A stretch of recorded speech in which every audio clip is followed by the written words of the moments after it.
Good evening, and welcome to the Board of Commissioners' public hearing on the proposed expansion of the Cascade-Siskiyou National Monument. It's October 27th, 2016 at 6 p.m. here in the North High Commons. The first item on our agenda tonight will have the staff report. Mr. Jordan, could you read that for us? On October 4th of 2016, Mr. Chair, Senators Merkley and Boxer submitted a letter to Secretary of Interior Jewell in support of the proposed expansion to the boundaries of the Cascade-Siskiyou National Monument. In that letter, the senators wrote that the proposed expansion had strong backing from elected officials, citizens, conservationists, and local landowners. On October 14th of 2016, a public hearing was held in Ashland, Oregon, to gather the public's input on the proposed expansion. The Board of Commissioners wants to provide members of the public additional opportunities to express their opinions and provide input on the proposed expansion. Therefore, the purpose of this public hearing is for elected officials, local citizens, and others to provide more comments and input on the proposed expansion. The Board of Commissioners is interested in hearing any input and comments related to the proposed expansion, including the effects of the expansion on recreational opportunities, local industries who operate on or within or who are reliant upon the area of the proposed expansion, including ranchers, timber products, and others, private landowner rights within the area of proposed expansion, and any other comment related to the proposed expansion. Additionally, the Board of Commissioners is interested and hearing any comments related to the legal impacts of adding the proposed area of expansion to the National Monument, including the impact on grazing permits, impacts on the management of land subject to the O&C Act, and any other comments related thereto. Thank you, Mr. Chair. Thank you, Mr. Jordan. Okay, again, I want to thank you all for coming to this hearing tonight on what is obviously an extremely important and impactful proposed action that's facing our region. And I also want to say a big thank you to our staff for preparing for and setting this hearing up on such short notice. I also want to go over a few of the ground rules, how we're going to conduct the hearing tonight. And first and foremost, please be respectful and courteous towards those that are speaking. We don't want any applause, boos, outbursts of any kind during or after the speakers, please. And those, I don't anticipate having to do this, but those that don't adhere to the policy may be asked to leave. So please, your cooperation is appreciated. And we have discussed giving elected officials or their representatives 3 minutes each at the beginning of the meeting, and then 1 minute for general public. We may amend that to 2 minutes. It looks like we've got a lot of folks here. I don't know how many we exactly have signed up to speak. It'll make a long evening, but we certainly want you to get your points made and give you ample time. So by doing so, though, we're going to have to ask for cooperation in getting up to the podium quickly. And when your time is up, we're going to be very strict on moving on to the next speaker. So I'm going to ask the other board members if those parameters sound reasonable. Yeah, thank you to me. Okay, then that's what we'll do. We're going to give the electeds, and they're going to speak first, 3 minutes to speak, then 2 minutes. We'll alternate between those opposed to the expansion, those for the expansion, and then there's a few that are neutral or undecided. Again, what I'm going to do is read the person that's coming up to speak, and then I'm going to read the 2 people that are scheduled to speak behind them. So if you're ready to go, we can move this along quickly and we can hear from everybody, which is what we want to do. We want to make sure your voices are heard in a forum, a public forum, because obviously there were some issues about people able to be to express those issues at previous hearings. We want to make sure we give everyone ample opportunity to speak tonight. Okay, so again, we're gonna hear testimony as long as time allows, or until it becomes apparent that the testimony has become redundant and repetitive. So what I'm saying there is, if it's just repeating a point someone else has made, if when I call your name you just say you're going to go ahead and forego your comments because they've already been made, that again will move things along and expedite the process. So we appreciate that as well. And when we do close the public hearing, we'll enter into a discussion and deliberation, and then we'll close this hearing, or close the proceedings here tonight. Again, I want to thank you all in advance for adherence to the guidelines, and just the decorum that we hope everyone will exhibit tonight. So with that, Do we have a hard stop? we have a 10 o'clock hard stop, yes. And I anticipate we'll get there. All right, so with that, we will open the public hearing, and I'm going to start with our electeds. Tim Freeman, you'll be up first, then Tom Mallums, and then Kevin Talbert. Good evening. I want to thank the commission for holding a hearing. It's great that you're wanting to hear all the voices, and I know there's many voices to hear. For the record, my name is Tim Freeman. I'm a Douglas County Commissioner and this year's current board chair of the Douglas County Commission. I'm also on the executive board for the Association of ONC Counties, and I'm here also representing that association. That association represents 17 counties and several million acres of ONC lands across Oregon. This monument expansion proposes to take in over 50,000 acres of those ONC lands. And I think it's important that people understand, as much as we're having these hearings in the counties that are directly affected, all the counties that are ONC counties are affected, because the timber receipts derived from managing these lands are distributed to all 18 counties that are ONC counties. Real recently, the BLM just signed a record of decision for a new resource management plan that proposes to lock up over 80% of the land base into reserves. This 50,000 acres is in what is left of the land that's supposed to be managed for timber receipts and for county funding. I want to remind the commission and those listening some of those things that counties do with those dollars. And I like to say we create habitat for the human species with those dollars. We do things like fund our building and planning departments, public health, libraries, public safety.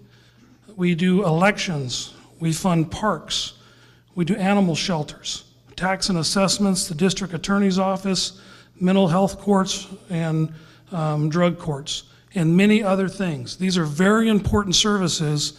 The lands that the ONC represent and the dollars off of those lands pay for those services at different levels in different counties. We often hear the importance, and at the last hearing there was a real discussion around jobs and tourism, and I'd like to make sure people understand this is not an either or. Oftentimes this is presented by the agencies and by folks that come up that we can either have tourism or we can manage these lands. I believe we can have both, and we should have both.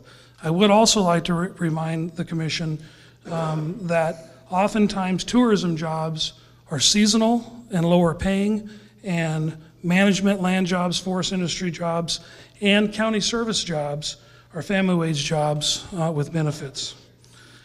And you're going to have several people get up and speak and talk about who they represent, so I thought I would share just a little bit about who I represent and what I'm here doing. So I'm here speaking on behalf of the people that elected me as a Douglas County Commissioner and the 108,000 people that I represent. And I'm also speaking on behalf of the 17 ONC counties that are part of our association that have millions of people in those counties. And I was fortunate enough to be elected by my colleague county commissioners from those counties to be here representing today. I appreciate you taking this testimony and hear me say we are opposed to this expansion. Thank you. Thank you, commissioners, very much for providing us extra opportunity to give public comment. As a Klamath County Commissioner, we are also going to follow suit next week on Tuesday evening at 6 o'clock in the Government Center, also for our local people there also. My written comments were already presented, and along with Senator and Representative Whitsitt's comments. I have a long history of being very outspoken in Southern Oregon for many, many years. I was born and raised here in Medford, so I have a lot of ties here. Actually, I was going to go over and look at I was in the last graduating class out of the old high school, the one high school system.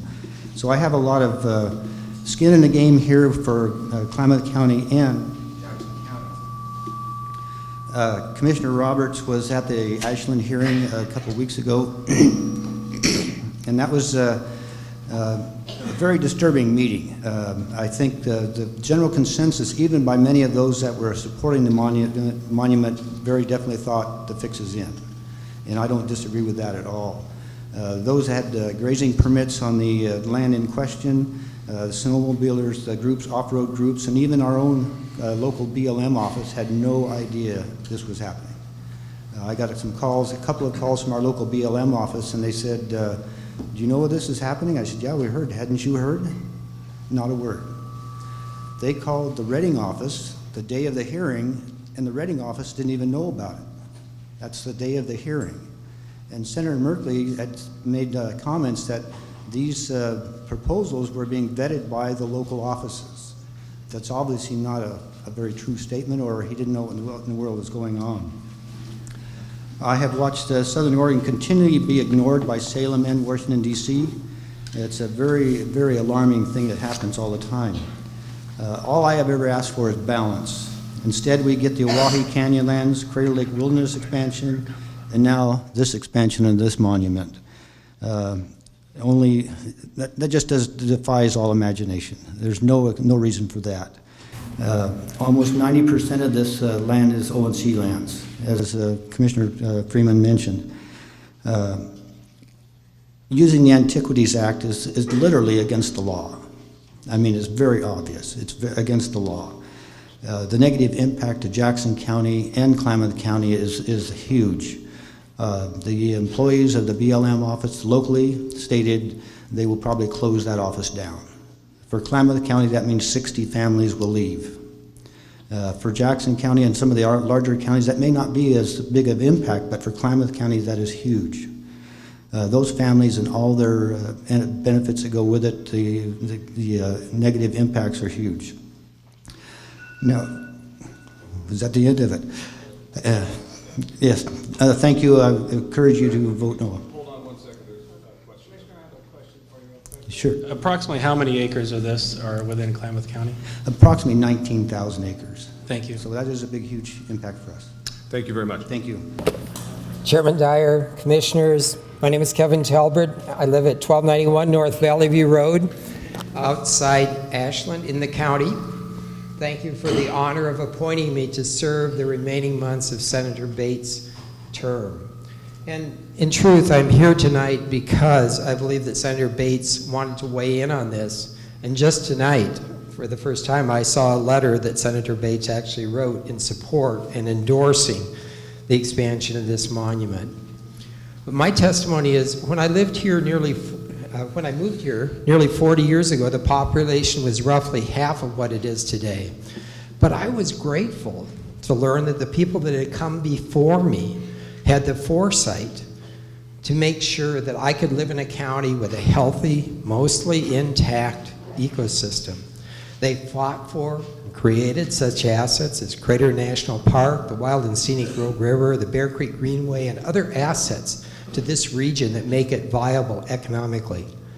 Now we have the question of the Siskiyou Cascade Monument expansion, needed, we are told, by the best science available to preserve some of the diversity and health of the environment we all share. I ask you to consider thinking 40 or 50 or more years ahead when the county's population has doubled yet again. If face to face with future generations and those who come after us, will we be able to say we did our best to make sure that they have the same healthy environment, ecological diversity in a region with the kind of recreational opportunities we have?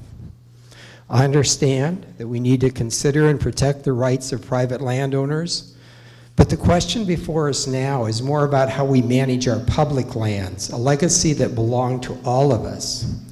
As you can see, I strongly support the expansion, and I hope that you will too.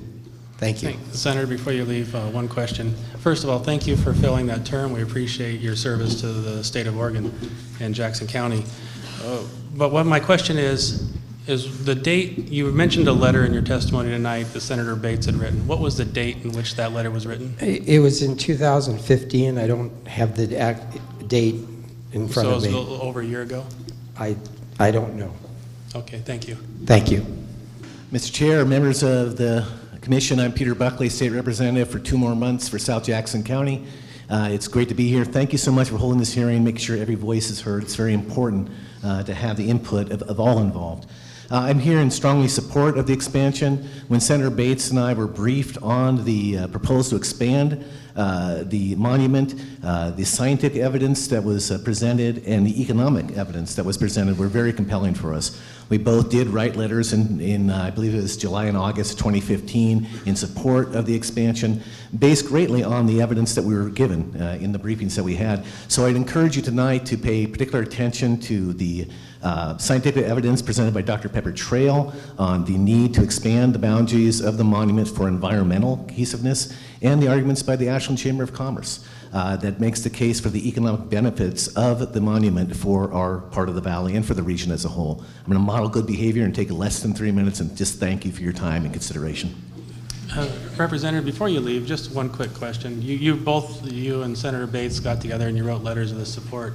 In your letters of support, did you guys address the contiguous nature of a monument, or did you leave it open-ended? Because I look at the map and I see it very checkerboarded and all over the place. So was there any kind of consensus that way, if it should be contiguous as the expansion was to go, or if it was to be checkerboard as I see on the map? Commissioner, we did not discuss that issue in particular. We basically just looked at the environmental science that was presented to us and the economic benefits. Thank you. My name is Daniel Wise, and I'm a counselor with the City of Talent. And I'm here, the mayor wished to be here tonight, but there was a planning commission meeting there that she needed to be at, so I'm here instead. I'm also a citizen, obviously, of Jackson County. And I'm speaking in support of the science-based expansion of the Cascade-Siskiyou National Monument and the additional protection of public lands which that expansion would provide. To that question regarding the checkerboardness, I'm sure Dr. Trail will address that as well. But my understanding is that it's checkerboarded because there's so much private land within the monument boundaries. It's not actually, the boundary is crooked but not checkerboarded. And it's those inholdings that are make that checkerboard. In August of this year, the Talent City Council unanimously passed a resolution expressing our support of expansion of the monument and urging national elected officials to, quote, use the best ecological criteria in considering the monument's present and future needs, as well as considering quiet recreational opportunities and scenic resources as they determine appropriate in the expanded boundaries for the monument, end of quote. We passed that resolution after we heard testimony from citizens of both Talent and the area, and several of those citizens actually own land in the monument that would be affected by this expansion. All of that testimony was in favor of expanding the monument. We also acted after the Talent Chamber of Commerce had written us a letter with their unanimous support, urging us to do so, and basing that on the economic benefit. And they said, and I quote, "The monument provides unique recreational and educational opportunities as well as scenic vistas which will benefit our business, climate, economy, and quality of life here in Talent and all of Southern Oregon." Both Mayor Stricker and I also appeared at the meeting that Senator Merkley and the Department of Interior sponsored, further expressing our support for science-based expansion. The Cascade-Siskiyou National Monument holds many values which are essential to the well-being of Jackson County and our community. Many of these are economic, such as increased tourism and enhanced livability, but many are less tangible. We are facing a time of climate change and the effects that change is having on plant and animals in our region. Many of those species are already under pressure to survive, and contiguous intact habitat is essential for their survival. The current monument is a great first step, but an expansion of that is required in order to meet the goals of the monument and the preservation of our region's values. I'll finish here in about 2 seconds. I just want to read my last paragraph here. Obviously, we support this. Once the area is gone, it's gone for good, and we have an opportunity to preserve and protect one of the most important natural regions of the world, along with the plants and animals so affected. Councilman, before you step down, you mentioned that the economics of your, I'm assuming you're here representing the city, Yes. And because of the way you represented your testimony tonight, did the city do, or the chamber do, a formal economic analysis of this expansion? We did not. We based that Okay. on the testimony. So of the basically, chamber. there's an assumption here, and there's no formal study.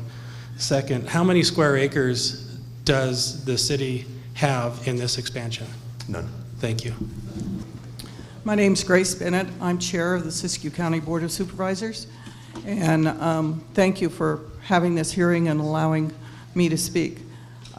Siskiyou County was never made aware of any proposal for expanding this monument, and it also entails 10,000 acres in Siskiyou County. Siskiyou County is opposed to this expansion and any expansion in Siskiyou County. We want the land to be used. We have grazing, timber, hunting, fishing, all of the recreation things that go on in land. If the BLM cannot pay to maintain the roads that they have now, how does anybody expect for the maintenance of the roads that they will incur and upkeep of the land that is there? We have many things that are going on, and to add one more thing to our list of problems in our area is devastating for all of us. I think the proper maintaining of roads and for fire protection. We all know that there was a fire close to this and it burned into this last year. And if you could not have used the water out of Iron Gate and Copco Lakes for helicopter drops, that fire would have been much more worse. I have one more document that I would like to draw your attention to.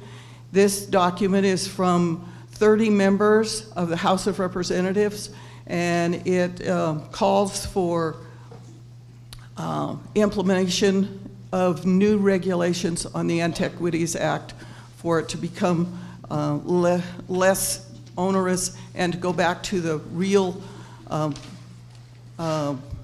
measure of what the Antiquities Act was for. It was for small areas, not millions and millions of acres, and to protect artifacts or biodiverse areas in a small nature. And we do have a copy of that letter. You in do the have a record, copy of yes. that? I think that's very, very important, that there's 30 members of the House of Representatives that feel so strongly that this act is being misused in many, many instances, that they have come forward with this, and they have all signed this document. I will give this to you. I have a letter from the board. Thank you very much. I'm John Stromberg, the mayor of Ashland, and I want to read a prepared statement into the record and leave a copy with you. The city of Ashland is the closest Jackson County town to the monument. We have a long history of supporting protection of public lands near our town. Protecting public lands promotes regional quality of life and long-term benefits for local economies. The city of Ashland has formally supported protection of what is now called the Cascade-Siskiyou National Monument area since 1985. Our support includes endorsing the original monument the year after it was established.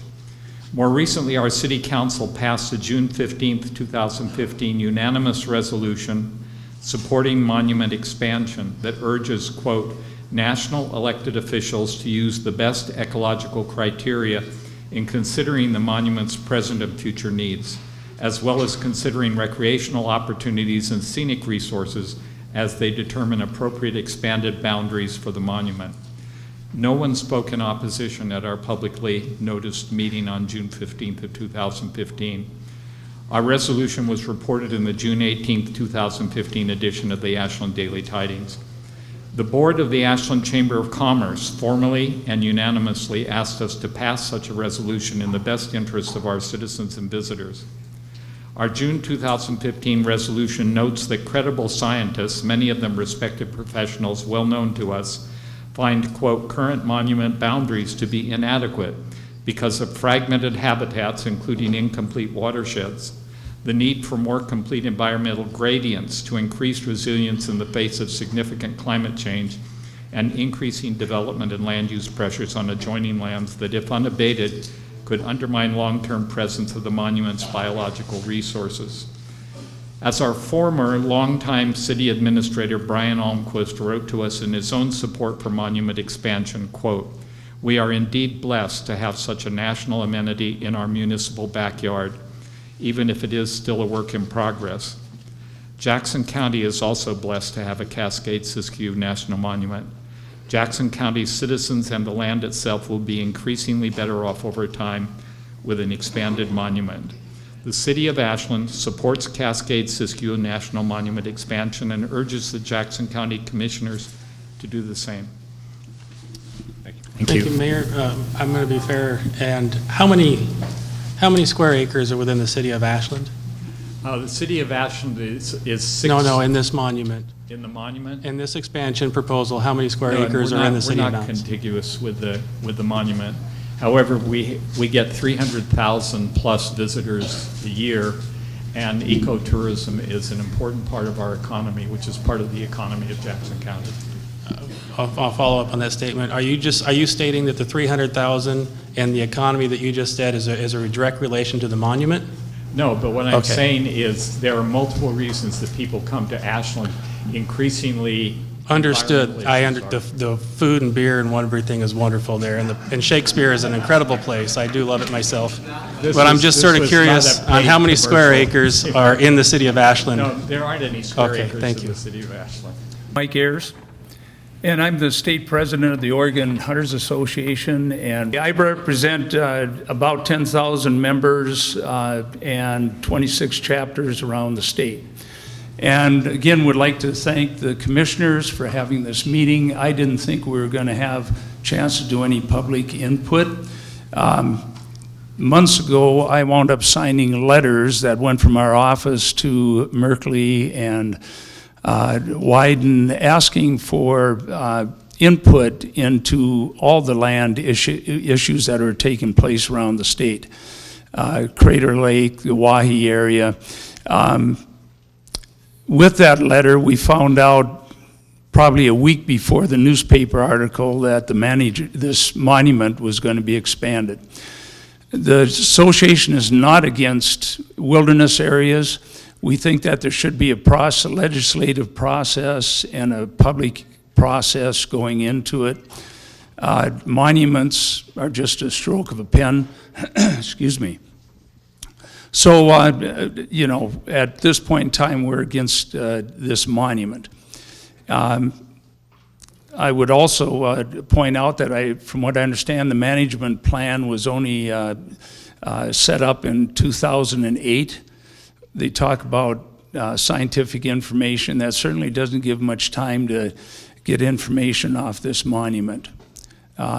I also, on a personal note, would just like to say that I miss, there's obviously road closures that happen with monuments, and I certainly miss being able to go down to Agate Flats with my family. With knees and my age, I'll probably never get a chance to do that again. So it is important to have some roads. Thank you. My name is Dermot McGuire. I am the owner and operator of Green Springs Inn. We own 154 acres, most of which is inside the monument boundary, so we're one of those inn holders. You inquired at the beginning of this about positive and negative impacts of the National Monument. I'll start with the potential negatives, one of which is the ability to develop land within the monument boundary. Since the monument was established in the year 2000, I've been able to more than double the accommodations I offer to guests, expand the restaurant operation, and in fact, my restaurant business has expanded in volume about 15 to 20% per year over that time. So that's positive. As far as recreation is concerned, we're recreation oriented. People come to us for the recreational possibilities, the hunting, the fishing, the hiking on the Pacific Crest Trail, the biking, all of that has increased year by year by year since the monument was established. including the hunting and fishing, by the way. Grazing. My neighbors are also businessmen, and many of them are ranchers. Nobody has lost the right to graze in the monument because of the monument. Some have been able to sell their allotments and retire. Others have continued to graze. And in fact, I buy beef from one of those ranches, which is the Boxar Ranch is one of the featured products that we offer at the inn.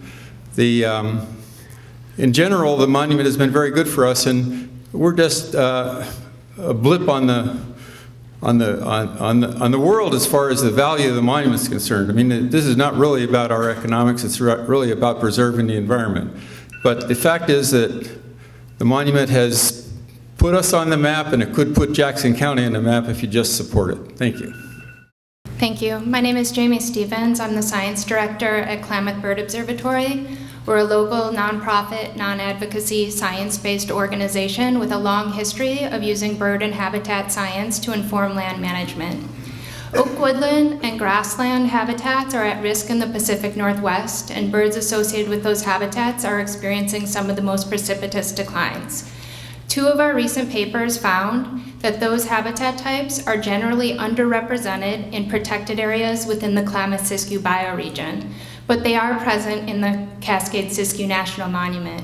Thus, the expansion of the monument would benefit those birds and those habitats. Of particular interest is the Oregon Vesper sparrow. It's a subspecies of the Vesper sparrow, which is one of the most imperiled birds in North America. Current population estimates are about 2,000 individuals, and there's a robust population in the proposed expansion area.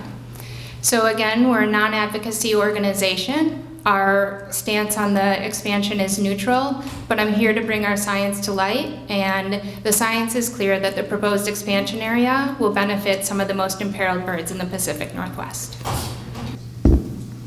Hi, I'm Sharon Martin, and I thank you for calling this meeting. I am just a concerned citizen, one of the people of the country was founded for. I'm an older woman. I have a smartphone. I'm a dumb operator, but I can tell you, I know that I do not want the BLM to do any more land grabbing from the people of Oregon. The people of Oregon are perfectly capable of managing their resources. We do not need the federal government. Thank you. George Sexton, Conservation Director with Klamath-Siskiyou Wildland Center. We represent 3,000 members, many of whom are here in Jackson County. I would like to quote directly from the findings of local fire managers about the increased fire hazard presented by regeneration logging as advocated by the county's ONC litigation compared to the fire resiliency of late successional closed canopy forests that are present in many of the older forest stands in the vicinity of the Cascade-Siskiyou. The BLM Douglas Complex Fire Bear Report 2013 found that while the severity varied throughout the fire area, young timber plantations carried the fire while older stands tended to be more fire resilient. This is mostly due to young timber plantations having high density ground fuels. The Medford BLM Lost Creek Environmental Assessment found regenerated stands would exhibit higher flame lengths, rates of spread, and fire intensity. Fires started within these stands could be difficult to initially attack and control. For 5 to 20 years following planting, the overall fire hazard would increase in these stands. Whereas the multi-layered mixed conifer stands in age classes over 120 years old with open stand structure have lower surface fuels, higher canopy heights. These stands would have single or group tree torching with low rates of spread, short flame lengths, and a fire started within these stands would likely be easily suppressed. Lastly, the ODF forestry damage appraisal for the Timbered Rock Fire found that of the forests 200 years of age and older, about 10% burned at high intensity, whereas 100% of the tree farms less than 35 years old burned so intensely that all the trees died. I bring this up because should the county view fire resiliency as something more than a talking point for advocating increased logging, the Cascade-Siskiyou Monument expansion offers the opportunity for the BLM to manage forest lands for fire resiliency and biodiversity rather than for additional tree farm establishment. Thank you. Thanks for the opportunity to express my opinion on this issue. When I was young and in my prime, I lived in the Rockies, the Sierras, Teton, Cascades, due to the fact I love hiking, backpacking, cross-country skiing. Now at 75-plus-year-old, the only way for me and most of my friends of my age, the only way we can enjoy the outdoor is by vehicles. If this expansion happens, it will cut off the places where we camped during the 100-degree-plus degrees in the valley. Other areas will also get more crowded. If President Obama extends the monuments, my friend and I will have less and less open space to enjoy. The Forest Service has just closed McGrew Trail and thousands of acres around $8 Mountain and Tennessee Mountain in Josephine County. If this continues, next in the pipeline is Diamond Lake or Waui, and where will it stop? Thank you. Thank you.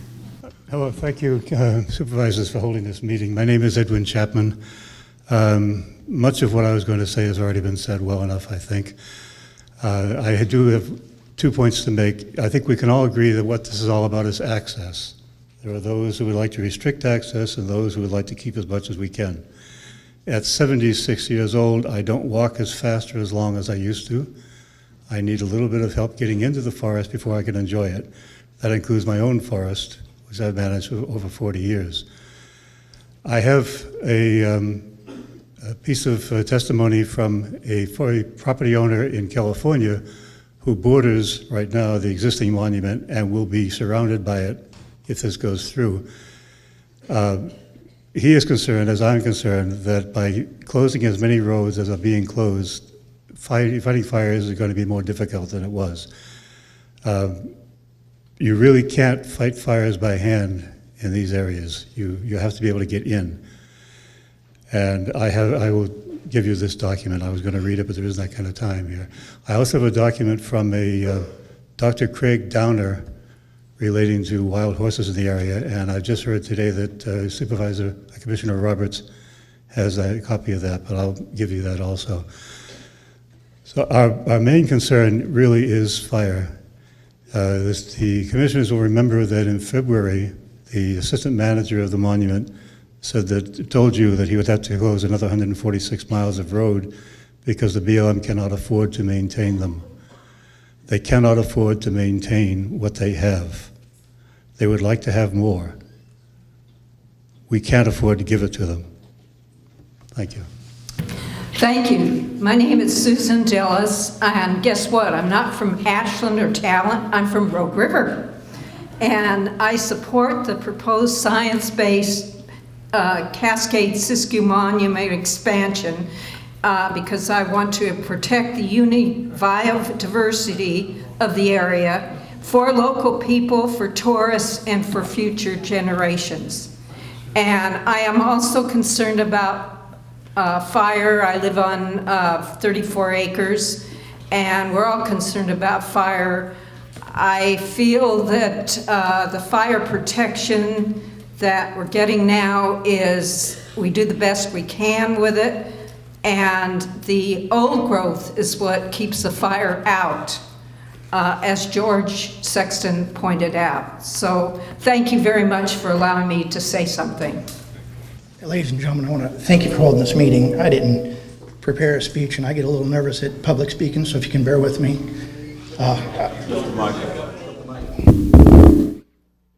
So I want to represent two parts. One is the Oregon off-road four-wheel drive community, and the other part's myself. First, myself, I'm undecided. I support things that are monument-oriented, that protect rare, beautiful, precious things. And I haven't had a chance to really review this, and the Ashland meeting was kind of very little notice. As an off-road truck driver, I had no time to prepare. to speak on the matter.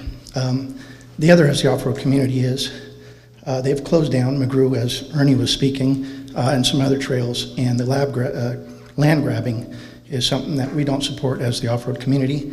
And what I mean by that is that we help keep fire roads open by maintaining them, and as well as do upkeep. And as someone else had mentioned, give me a moment here to catch myself. We have the ability to maintain a lot of these forests as communities rather than the government. So I think I'll leave it there. Thank you very much. I'm Gary Peterson, and thank you for providing this opportunity to provide input for your consideration.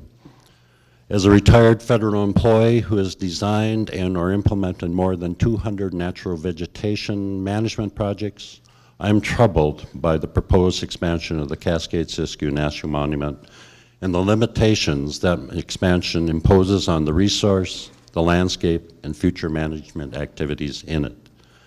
Monument designation severely restricts management options to address existing conditions. The following biological realities and problems already exist in the monument: insect and disease pathogen impacts on stands that are currently overstocked and stressed, fuel loading that will only increase with time, and proliferation of exotic plant species.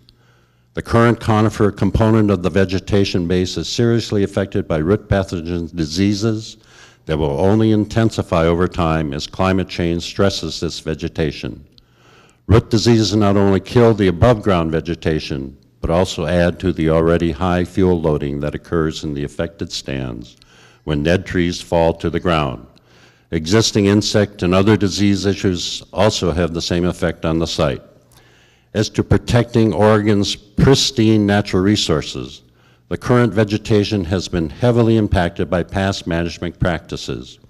As an example, there are at least 5 non-native introduced grass species currently thriving in the proposed monument expansion area. Other introduced species, like the noxious yellow star thistle, are present as well. Do supporters really believe that expanding the monument can somehow lock up and preserve existing conditions and vegetation? If so, they are not basing this proposal on science.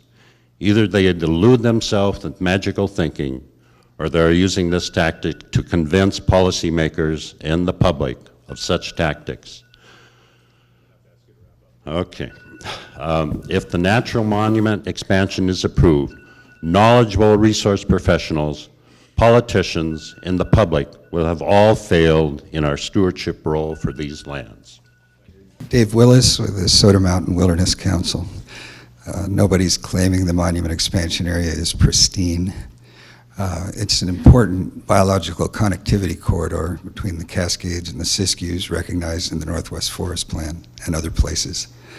It's also an incredibly biodiverse area, and resource professionals will be able to manage it for protection after it's designated, if it is designated. And they'll be able to have an honest conversation about what protection means without timber volume on the table, which tends to skew conversations. About 80% of the area in Oregon is already under some sort of recreation or conservation designation in the Western Oregon Plan revision the BLM has, about 80%. So when you talk about acreage, it's already far less than what maximum timber volume would be. And in the Senator Wyden and Senator Merkley's ONC bill, about 70% of that area is recognized for its non-commodity values. Grizzly Peak Backcountry Primitive Area, scenic status under the Wild and Scenic Rivers Act for Jenny Creek, a half-mile wide Pacific Crest Trail corridor, conservation emphasis areas, old-growth heritage areas, and more. So it seems a lot more sensible, especially looking down the line, to manage the area for protection and all the economic byproducts that come from that protection of land that belong to all the people in the United States, than to try to continue to manage it for commodity values. One follow-up. Sure, I have one question. I'm not going to ask follow-up questions typically, but I know that you're very experienced in this area and you do a lot of work here. I'm having a hard time with this map looking at the finger that's running down Highway 66 to Immigrant Lake, and it looks like this proposed expansion just covers the blacktop from the exposed boundary line down to the lake. And I'm trying to understand the biodiversity and the pristine piece and all the stuff that we're supposed to be doing on the monument expansion. Why would that road be included in this, in your opinion? Well, as a matter of fact, BLM says about 412 miles of road in the monument, more than Just this spur, I mean, it's like a finger coming off, and I'm just sort of curious if you could speak to that. I'm not sure what map you're talking about, but what I can say is if you're talking about Highway 66 running down to Emigrant Reservoir, there's about 4,800 acres of private land that was recently purchased by a conservation buyer with BLM land interspersed within it. That conservation buyer wants to be part of an expanded monument because he would like his land to be managed, BLM likes his land to be managed for protection. And in fact, there are over 14,000 acres of private landowners, some of them here, who are inside the proposed monument expansion area, who also are on record as wanting to be inside an expanded monument. And I thank you very much for your question.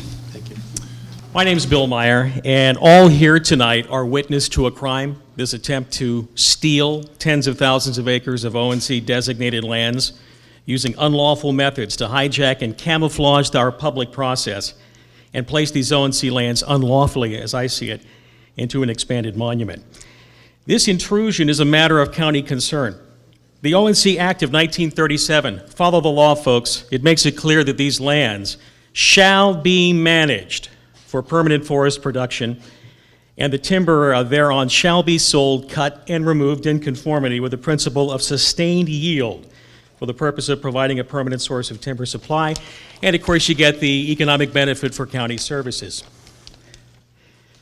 This act of Congress clearly sets forth the management criteria of these ONC lands. The residents of Jackson County shouldn't be forced to waste our time defending and addressing a matter that was settled in the law a long time ago. There's peace and security within the law.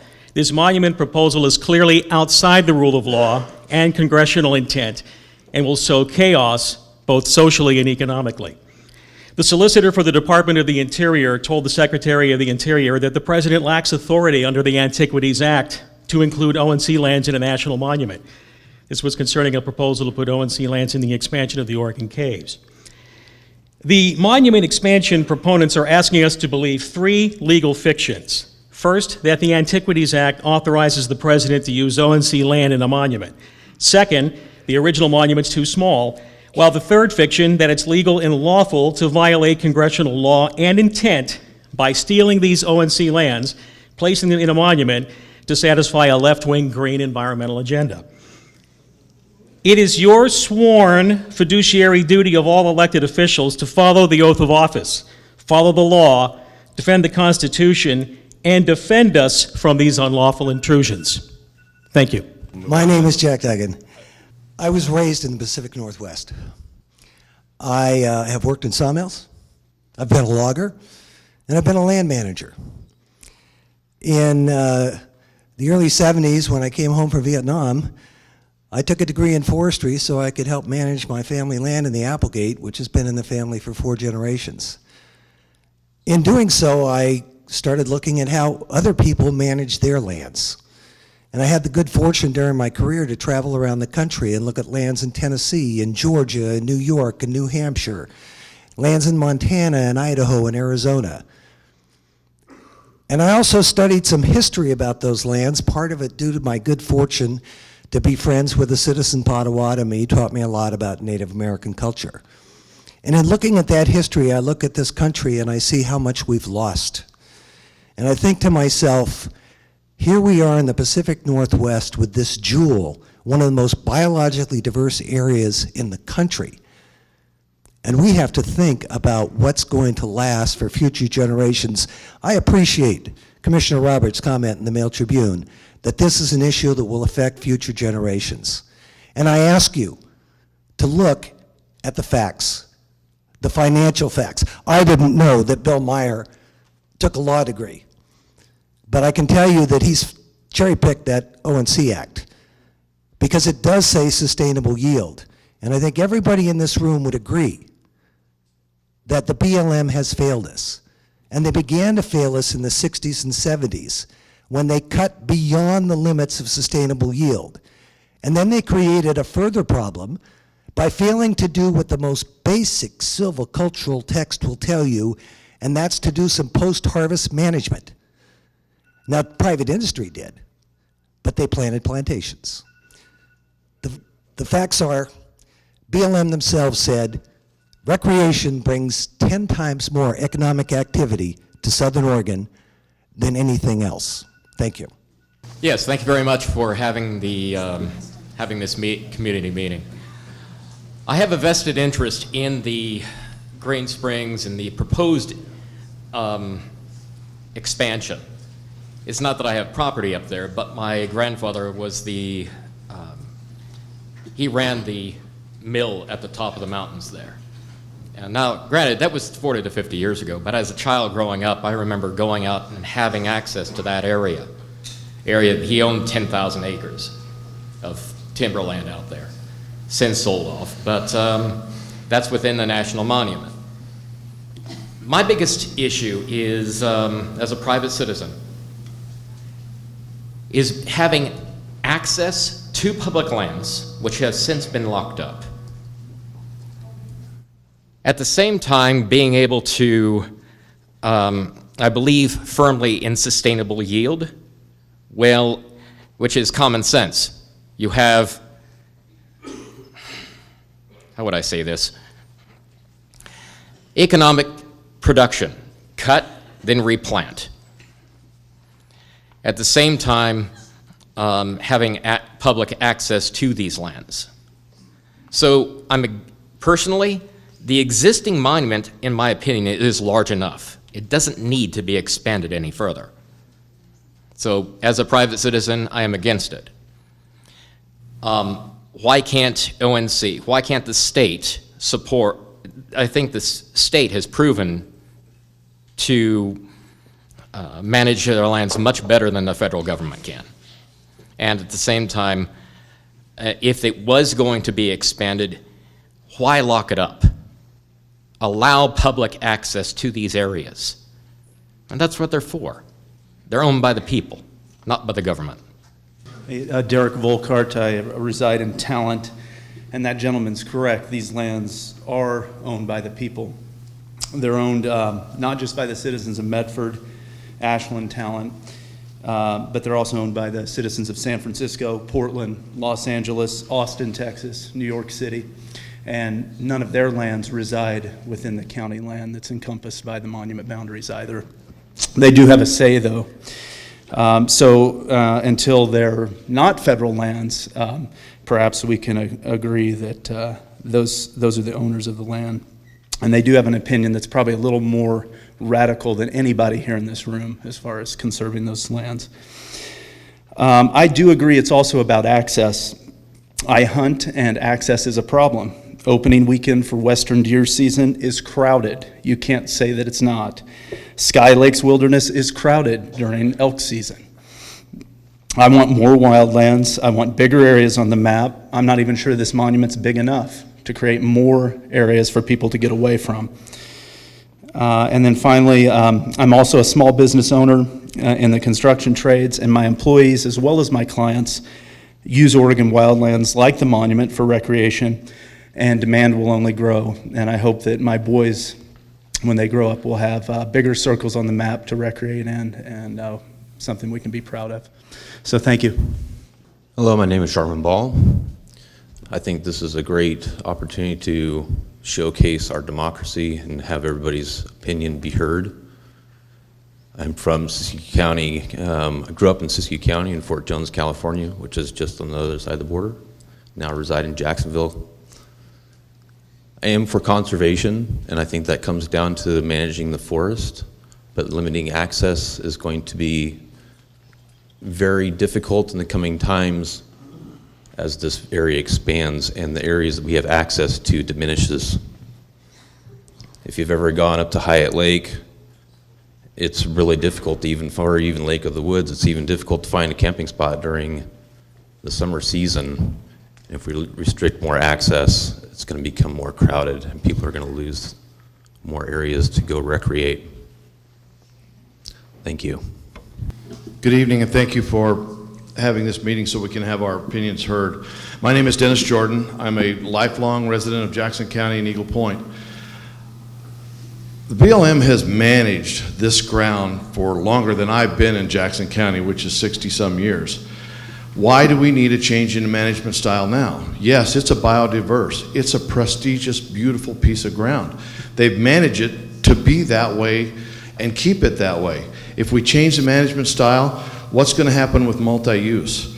One of the things that I'm here to represent tonight is multi-use and the snowmobile trails that we use up in that area. Snowmobile trails are about multi-use. Yes, they're motorized, but we also allow dog sleds on those. We also allow cross-country skiers on those. We know that the animals use it from time to time because it's a packed down trail. It's easier to get around in the wintertime in a deep snow situation. So why would we want to change that and deny the access? Management of healthy forest. We've been managing it this way for many years. We've been able to reduce at least some of the fire load that we know about up there. So we're managing it for more fire-resistant forest. We could do a better job, but that's what we're doing right now. While we don't know 100% how BLM is planning on managing this ground, my guess is they will lock it up just like they've done the first two portions of this monument. So why wouldn't we want to manage it so that all people can access the forest? The physically challenged, the fully handicapped, of course the elderly, we've heard that this evening, and of course the young alike. I have children and grandchildren, and my little guys can't get out there and cross 15, 20 miles of ground.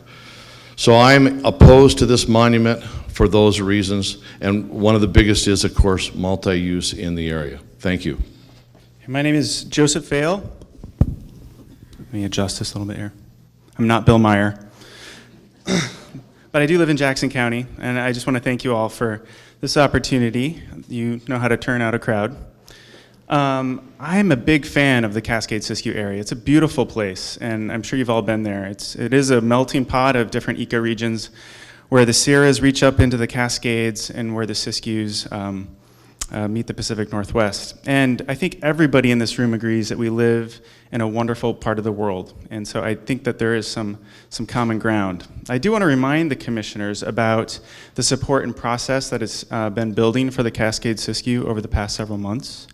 It's my understanding the commission has already opposed the boundary expansion of the existing monument, but I do hope that you reconsider. In the past, this commission has talked about the need for local influence over public lands management. While these areas are public lands and owned by all Americans, I do want to remind you of the very local support that we have for expanding the boundaries, including by many of the people and municipalities that are closest, the most local folks closest to the Cascade-Siskiyou. This includes the Talent and Ashland City Councils, the board of the Talent and Ashland Chambers of Commerce, the mayors of Talent and Ashland, both Oregon legislatures, Representative Peter Buckley and the late Senator Alan Bates, local landowners that live inside the expansion boundaries. Also, the tribes are noticeably absent here, and I think that they're an important voice that needs to be considered, and they support the expansion, and there are 35 local businesses now on record supporting the expansion. I want to thank you for the chance to speak, and I hope you reconsider your opposition to the expansion boundaries. My name's Steve Ritchie. I'm from Ashland, Oregon, and I'm a candidate for Oregon House District 5. And the existing monument and most of the proposed expansion lie within the boundaries of my district, and I do oppose the expansion. There's no downside to being more responsible with our resources, but I question how doubling the size of the existing monument and further restricting public use is going to benefit Jackson County and the majority of its citizens. Some proponents are painting a picture of urban sprawl, subdivisions, and strip malls climbing the hillsides above Ashland. These lands are already protected and under federal management. Many of these are ONC lands, and the language of the ONC Act passed by Congress in 1937 is clear. ONC lands shall be managed for sustained yield harvest at productive capacity for the benefit of the county and its citizens. In short, the ONC Act and the accompanying federal statutes are being ignored by this proposed expansion. Many taxpayers aren't aware of how little the federal government pays to Jackson County for these lands that are removed from our tax base. Jackson County receives a paltry 84.7 cents for every acre the federal government owns and manages in our county. The current monument is 66,000 acres. That means federal payments in lieu of taxes for monument lands amount to $56,000. That's criminal when one considers how much private landowners pay in taxes, which ultimately drives up housing costs. Doubling the monument will further erode our tax base and ultimately raise taxes on the remaining property owners in Jackson County. In closing, I'd just like to say I believe this is one more step in a destructive agenda to deny people property rights and access to their public lands. Thank you. My name is Michael Dotson. I'm a resident here in Jackson County. Earlier this summer, I had the pleasure of hiking up to Vulture Rock, which is this beautiful outcropping just north of the existing boundaries of the Cascade-Siskiyou. It's on public lands. And a few weeks ago, when I heard of the expansion effort, I lit up knowing that I could go back there and Vulture Rock would be part of the Cascade-Siskiyou National Monument. On that hike, I learned about plant communities and wildlife that live and grow nowhere else. I treasure biodiversity, and my testimony is simple. I just want to say I support science-based expansion of the Cascade-Siskiyou National Monument. Mr. Chairman, Board of Commissioners, I'm Nathan Jackson, a local rancher with operations in Douglas and Jackson counties. As a cattleman, the proposed monument expansion worries me greatly. The expansion, if implemented, will reduce local control over our public and private lands, allowing for even more top-down, one-size-fits-all mismanagement from Washington, D.C. of our natural resources. Additionally, the reduction to the agricultural economic capacity of the area would be a burden we cannot afford to bear in a growing, hungry world. There has been an assertion that no grazing permits were lost as a result of the original monument declaration. This statement is a classic example of what preservationists like to call a willing seller. In fact, these willing sellers are coerced sellers that are forced to dispose of their grazing permits as the only option to capture some value from ranching operations they have worked, in many instances, generations to build. We all appreciate and enjoy our natural resources, and cattlemen, timber owners, and other private property owners work hard every day to protect and enhance the land under our care. This misguided attempt to seize more control and further restrict our use and enjoyment of public and private lands is unacceptable, and I urge you to take whatever measures you can to stop this action. Thank you. Hi, my name is Janine Moy, and I'm from Ashland in Jackson County. I love to go up to the monument to run, to fish, to ski in the winter, to bike, and if I'm lucky, I'll have a date at the Green Springs Inn. I've spent years guiding trips on the monument for both adults and children, teaching about rare species like the Mardon skipper, the endemic Mariposa lily, the recently discovered Oregon spotted frog, the 4 converging ecoregions, the fact that this is the only place on the entire West Coast that has a connection, a corridor along the Siskiyou Crest to the coast.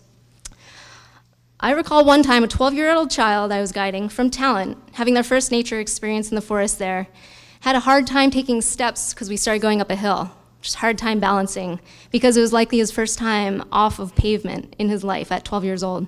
And I feel like this is a metaphor for where we all are right now with the monument expansion. It might feel a little difficult at first, but after a few steps, we'll be all the better off. Thank you for holding this meeting for public input, despite being after already gone on the record for being against monument expansion. As county representatives, I urge you to listen to the greater good. I want to point out that the ONC Act of the 1930s, counter to the BLM's interpretation, includes language for multiple use principles, and I quote, for the purpose of providing a permanent source of timber, protecting watersheds, regulating stream flow, contributing to the economic stability of local communities and industries, and providing recreational facilities. Even with the recognition of important resources like our drinking water supply, the ONC Act was born premature of a time when we knew about the greater values of biodiversity, the current mass extinction we're living in, and the global threat of climate change. Short-term gains for the benefit of a few in the timber industry doesn't seem fair to our community. The area considered for expansion is a tiny fraction of the 2.1 million acres of ONC land in Western Oregon. But the main point to underscore here is that it is a uniquely special place for biological values that are disproportionately large relative to its size. I need you to wrap up, please. Thank you. Thank you. Thank you, ladies and gentlemen. My name is Gary Walrath. I am happy to have called Southern Oregon home for 43 of my 49 years on this planet. I'm a hunter, I'm a motorized recreationalist, I'm a small business owner for motorized recreation in Southern Oregon. I want to state some facts because I think we miss these. Earlier, somebody from the ONC group talked about all the counties impacted. I'm going to talk about 4 counties in Southern Oregon: Curry, Josephine, Jackson, and Klamath. 11 wilderness areas. 2 national monuments, 2 proposed expansions to those national monuments. 1 proposed new wilderness area in Crater Lake. It's not an expansion, it's new. 1 national park. These wilderness areas alone account for over 500,000 acres. 500,000 roadless acres not accessible to disabled vets like myself. This is a problem. This is a problem when we start expanding willy-nilly. Excuse my language. In short, I want to say this. The real question of all of this is just how much public land do we have to protect for future generations with no plans to reopen this land in the future? And secondly, how much land do we protect and close before the benefit is outweighed by the cost to our communities? Costs in jobs, costs in local economy, cost in quality of life. That's the real question. Thank you. My name is Jeff Gilmore. I own 35 acres of land and live within the existing boundaries of the Cascade-Siskiyou National Monument. I support the proposed expansion of the monument. There have been no negative impacts on the use of my land. Of particular concern to me are Johnson Creek and Johnson Prairie, Surveyor Mountain, Fall Creek, Jenny Creek, and Jenny Creek Falls. These areas and others in the proposed expansion area are rich in natural beauty and biodiversity and deserve to be preserved for future generations. I am very thankful that there are no cities with acreages in the Cascade-Siskiyou National Monument. Thank you. I'd like to thank you for having this meeting and giving me the opportunity to speak. I have been studying Agenda 21 for many years, and several years ago when a friend of mine came back from Carlsbad Cavern, taking his family there, and was not able to go into certain places where they used to be able to go, and it was heavily guarded, he found a sign that said World Heritage Organization, a little placard that's in most monuments and national parks and other places that are real important to the people. So I looked up what the Heritage, who runs the Heritage, World Heritage Organization, and it is the UN. And UN Agenda 21 is for controlling property, controlling water, controlling mining, controlling where people can go, where they can't go, controlling the gold, controlling mining, precious metals, and making it so that the people can't use that. So our national parks don't belong to the people, they belong to the UN. And if you will go to the UNESCO website and look up the World Heritage Project, it shows you a world map of every national park and monument and land owned by Indians, everything that people want to protect here. You will be surprised of what you don't own and what you're not in control of. So I just want to tell people that, look it up for yourself, Google UN Heritage Organization, and find out just what you'll lose and how much not in control you are. Thank you very much. Thank you for this opportunity to speak. I turned 70 this year, and as part of that, I went, and the 100th anniversary of the national parks, I went to 7 national parks in the western states and hiked and kayaked and camped and listened to a symphony in our local one.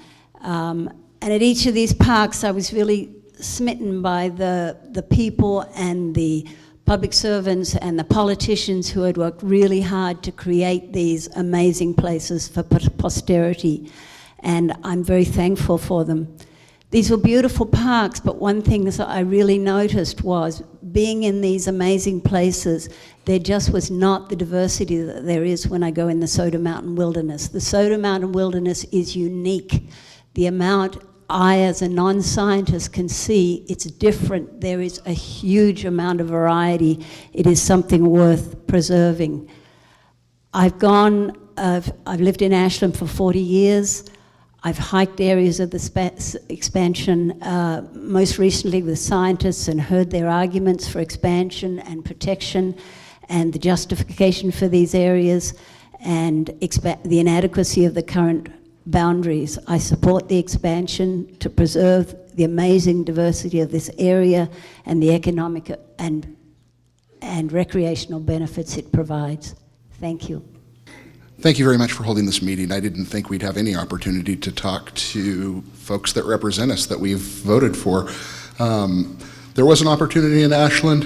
There were people there. The mail that came out came through Cascade-Siskiyou Wild.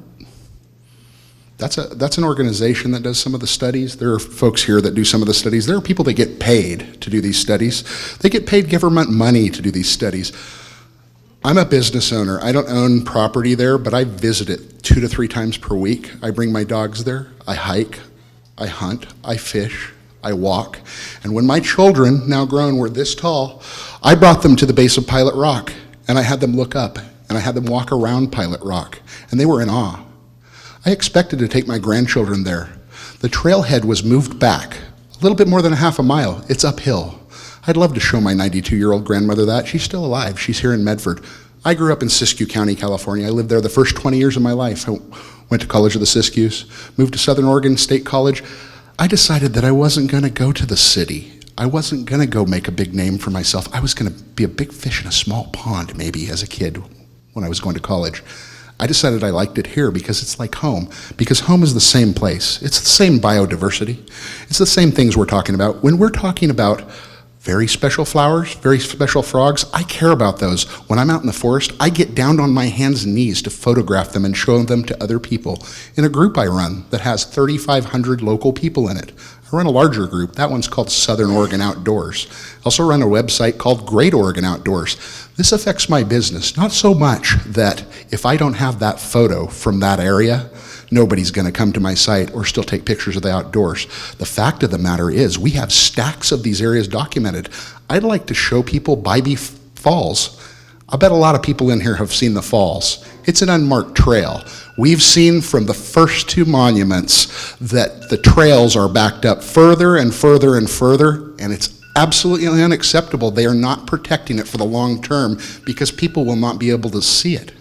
Howdy. I want to thank the commissioners for our part in speaking about this monument. I'm absolutely for the monument. I'm not real happy with the BLM, and I'm not real happy with all the trails that have been taken out. I'm also a Vietnam veteran. I worked for the BLM as a contractor. I was a soils and plant botanist. Did a lot of field work, about 30 square miles in the monument. Covered a lot of territory. I had 2 black birds following me every day, circling, just waiting. He's going to go down. It wasn't going to happen. There was too much adventure out there. It was 106 degrees in Medford one day. It was 115 air temperature on a south slope in the monument. I kept going. Then I held up that jug of water and I showed those vultures who's in command. There's a lot of diversity up there. How many in this audience has seen a California thrasher?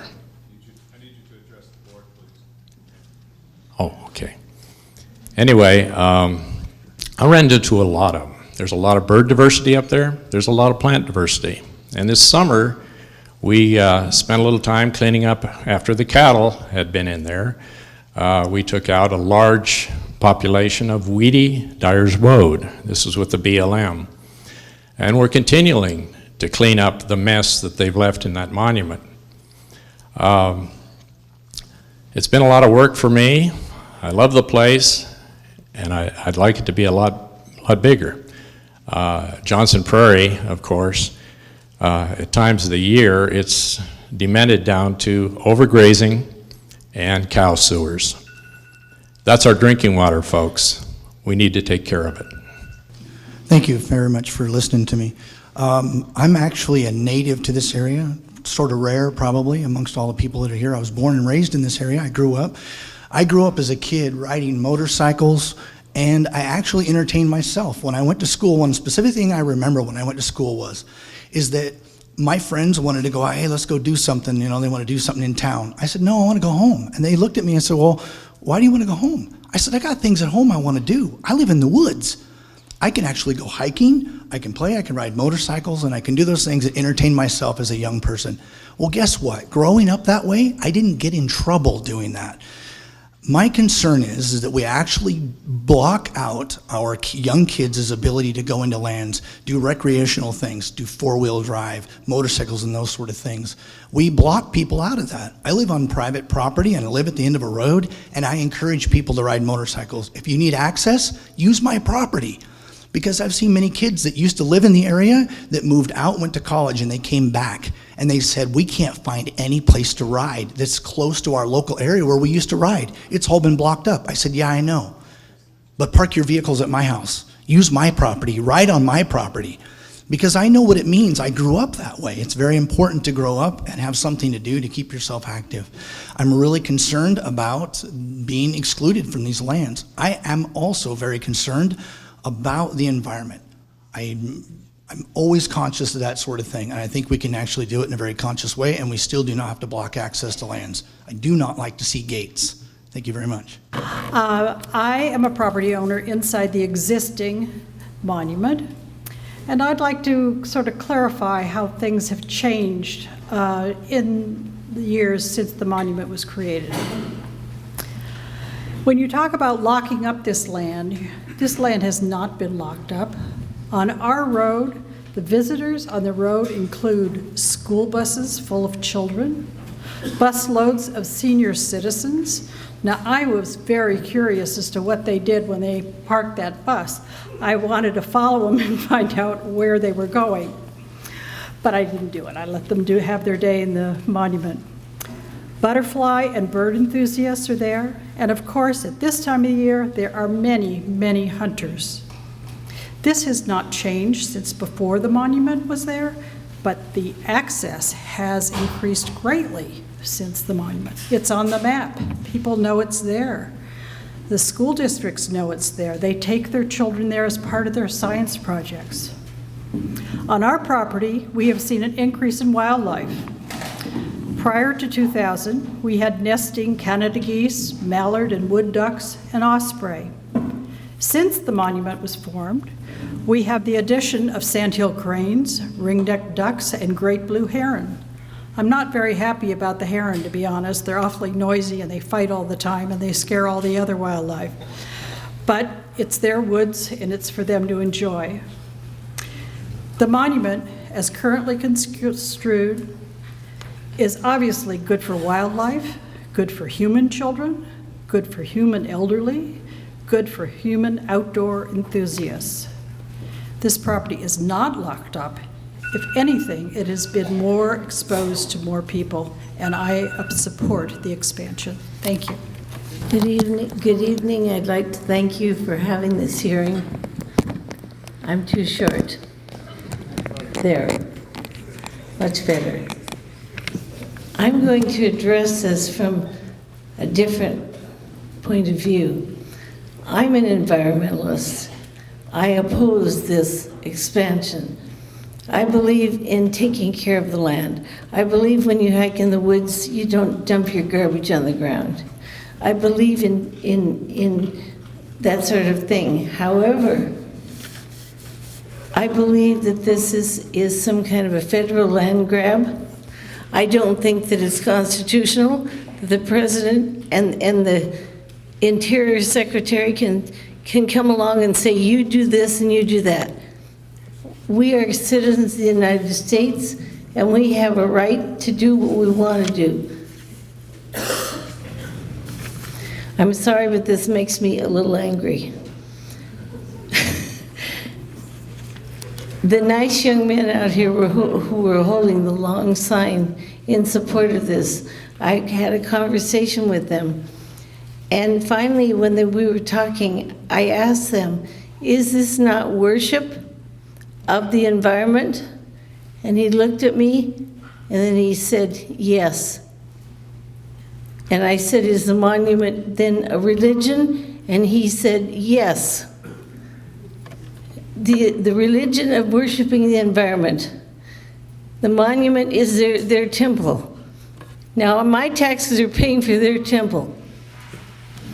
How about if they pay for my temple? I'm sorry.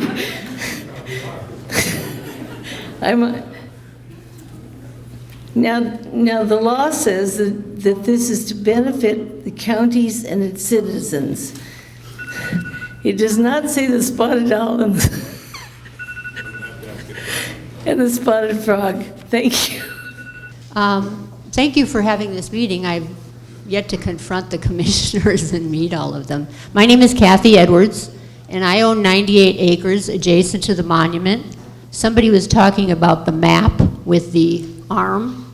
I'm off of Highway 66, and I've always wanted to be included in the monument. The area around me, including the ONC, was heavily grazed for many, many years. There's nothing left on it except star thistle and poison oak. I'd like it to be managed for the continuation of the species that were native to the area. So I'm in favor of the monument. Thank you. I oppose the monument. I've lived here my entire life. I have lots of friends in this area. We go up in the mountains all the time, use the mountains more than a lot of people do.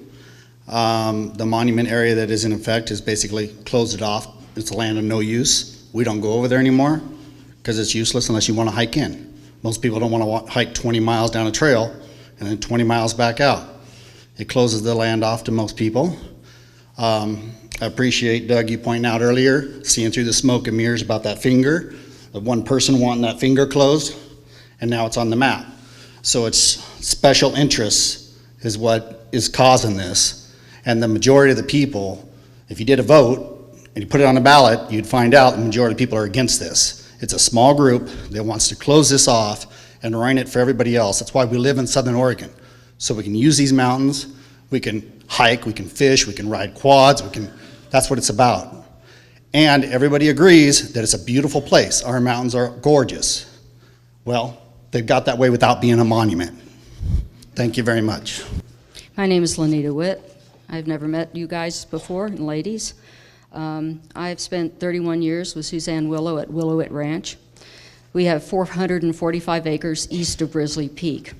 Cattle grazing at this 5,000-foot elevation and above has occurred for over 150 years. We have over 100 acres in wetland and have watched it degrade and erode, the willows devoured, and pastures mowed without grass ever going to seed through grazing cattle. We've excluded cows for over 8 years and see the benefit in increased wildlife, regrowth of willows, and the perennial stream restored with the western pond turtle finding our pond. This turtle is on the watch list of endangered species. We've engaged in logging and a restoration practice to improve forest diversity and sustainability. This attests to the benefits of conservation management in this sensitive environment. This can no longer support the practices of the 1900s, including 1936. The ecosystems are running out of gas in the face of climate change and man-made impacts. This is scientifically supported and evaluated, and that should rise above the emotional ties of the past way of doing things. I am saddened by the emotional and polarized environment when our common good requires attention to our earth. We only have one, and environmental change is a reality. And the zigzag of the map also has to do with elevation changes and where the animals need to move for sustaining their environments. And we've seen our practices affect and benefit this high elevation, and I'm strongly in support of being included in the monument so the BLM land surrounding us will also be preserved with environmental consideration. Thank you. My name is Peggy Foy, and I'm a stakeholder at this table. I'm a 5th generation out of 8 generations raised in the Rogue Valley. I was founder of a backpacking group in the late 60s and early 70s called the Jackson County 4-H High Country Club. I took hundreds of kids in. I had counselors in my club that earned the money to give the kids their backpacks and their sleeping bags if they needed them. We took them out for $2 a hike and stayed overnight, 2 nights sometimes. So I'm familiar with Jackson County and its wonderful biodiversity. But I have 3 rhetorical questions to ask of the committee and of the proponents of this expansion of the monuments. Why in the world is the rush to enact a land use change that might have unintended consequences or disastrous results for the future of our children and residents of the county for years to come? Now, I understand that this is President Obama's last hurrah, but he has already created 23 new monuments and enlarged 3 others in the United States. He really doesn't need to add this notch to his belt at this time period. No matter what the science, the habitat is not going to change in the next few years. The areas of critical environmental concern are not located near inhabited areas. They've been this way and will stay that way probably for hundreds or thousands of years in spite of climate change. Could there be some other way to protect these small areas so important to the habitat without taking away 78 square miles surrounding this area? The future of Jackson County seems more important than a rush to expansion. Hi, my name is Allison Kling. We bought property on the Green Springs almost 40 years ago. We raised our family hiking and exploring all over that area, from the valley creeks to the mountain peaks. We're now finally building a house on our own land that we bought there almost 40 years ago. It's within the monument boundaries. It's our house, it's our land, and we're doing what we want. The monument designation of surrounding federal lands does not impact our private land use. We've continued to hike and explore within the existing monument and in areas of the proposed expanded monument, which are pretty spectacular. Just as we will put a roof on our house to protect and secure the vulnerable and valuable contents of our new home, so too should a metaphorical roof be put on the monument, expanding wide enough to adequately protect and secure the treasures and unique characteristics within. And I want to add that I always find it remarkable how many roads do exist in the monument. Thank you. Yes, my name's Garl Grigsby, known to most by Steve. I'm 4th generation from the Rogue Valley. I was plant superintendent at Double D Lumber Company until it closed in 1992. I was plant manager for Croman Sawmill in Boise, Idaho, until I left there 4 years later. I was environmental manager and production manager at D.R. Johnson. If you divide the production of the mills by the number of employees that we had, it turns out that my labor alone produced enough lumber to build over 900 houses. One of the critical issues we have here is housing. Housing costs are huge, and we're importing 30 to 40% of our lumber from Canada right now. That has a huge economic impact in taxes and in our monetary flows out of the country. Now, let's see, a couple other things quickly. Forest Service and BLM have pretty much abandoned their charters, and they've done it because of administrative rule. Congress advocated their responsibility to oversee the Forest Service and BLM, and so they've turned over administrative rule to the Forest Service and BLM management. They get to make any rules that they wanted to. So those of you who are living in the monument area, be aware. They will change the rules and they will figure out a way to get you out of there if they decide they want to. When we did logging, the logging required that the roads be maintained by the timber sale purchasers. So much of the work that was done in the woods in terms of road building and road maintenance was done by the sale of the logs, and that was done at the expense of the purchaser, not by the Forest Service and BLM. They don't have the money now because the Forest Service and BLM, oh, one other really important thing, the Forest Service and BLM are not trying to put fires out at this point.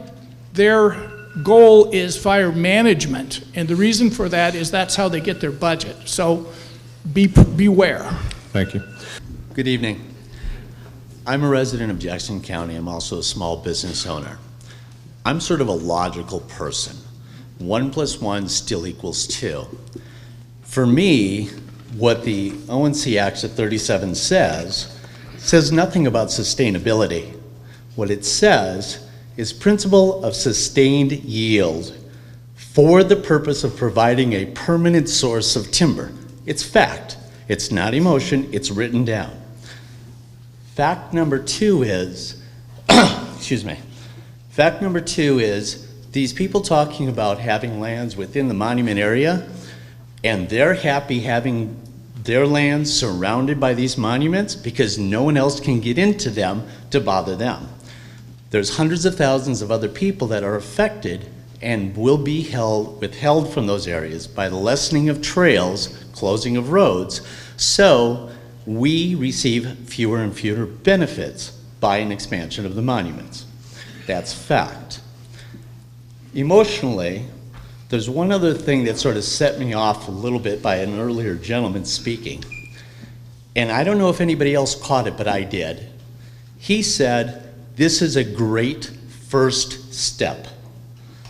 First step leads to second steps, lead to third steps, more closures, more land being kept from the public use. That's it, folks. It's very logical. The last part of it is, I believe in local governance. I don't want somebody 3,000 miles away telling me what's best for me here. We have you as our local officials looking out for our best interests here. That's where I want the power to be. Thank you. My name is Deborah Miller. I've lived in the area for about 40 years. And I would like to talk about who would like to see the Cascade-Siskiyou Monument expanded. We know the business community does, as represented by the Chambers of Commerce. And when I heard that the Chambers of Commerce were supporting it, I was really surprised because most are very conservative, business-minded, and are not always looking at the big picture. I am involved with the Chamber in Ashland, although I'm not a voting member, but they support the expansion. The scientific community, represented by biologists, ornithologists, limnologists, silvicologists, and many other ologists that you'll find in the dictionary, they support the expansion. And the outdoor community, represented by hikers like me, cyclists like my son-in-law, educators, campers, botanists, businesses that support all these endeavors, and other enthusiasts of the natural environment support the expansion. I imagine if you go to any of the outdoor stores, they would be rabid and supportive of it. Many property owners within the monument that you've heard tonight who value the beauty of the surroundings and are happy to have this special place protected while they live their lives, many of them for decades, and they have not been hurt in any way by the monument. And private citizens like myself, my family, and friends who use this area, and we treasure it. These public lands belong to all of us, and they are accessible to us. And it'd be interesting to see how truly numbers of trails closed, because we can hike up in there. So with all that, we ask for support of the monument. I'm not a speaker, but I'll do my best. Most of my points have been stated already. I've read letters that some of these environmental groups have sent to BLM, and the ultimate goal is the decommissioning of the roads and the elimination of the grazing of the land. And this is huge to my family, who have been here for 6 generations. On the map, I mean, there's a couple other things that just don't make sense on the map to me. There's, if I'm understanding it right, areas of critical concern, which equates to 950 acres. But that's less than 1%. You know, why the other 99%? And one bit of information that I've gathered, sort of thinking outside of the box, is that the state of Wyoming abolished the use of the Antiquities Act within their state. Why are we not doing that here in Oregon? Why are we not fighting to abolish that here in our state, so we aren't faced with this expansion? We aren't faced with the Oahe. We are not faced with the Siskiyou Crest. We ranch, we hunt, we recreate, we work, we live here, and we profit from these public lands also. This hurts more than many who don't use it can understand. Please fight to save our lands, abolish the use of the Antiquities Act in Oregon, and if compromise is absolutely needed, please focus on those 950 acres, not the 100,000 acres. No monument expansion, no Siskiyou Crest monument, no Oahe, no monuments. My name is Christopher Bratt. I'm a 40-year resident of Jackson County, and I live very close to Mr. Bridenthal's mother, I believe, on Thompson Creek. And we're in an adjacent drainage, and we are really part of the Siskiyou area that's adjacent to the monument. And because there are passages of animals and plants at the top of the Siskiyou Crest that go back and forth, and that's one of the reasons we're doing this. I have a few things I'd like to say about a couple of things that were mentioned, and one of them is about the science. I think it's really important to look at the science of this thing, and nobody seems to mention it very much except one person here tonight, but it would be nice if there's any science on the other side of not supporting the monument. It'd be nice to see some that really makes sense. That's one thing. The second thing is the reduced revenues from timber harvest. That's very important to me because I've been working with the BLM, and I've been on the board of the Applegate Partnership, a number of things like that, and working with the over the years.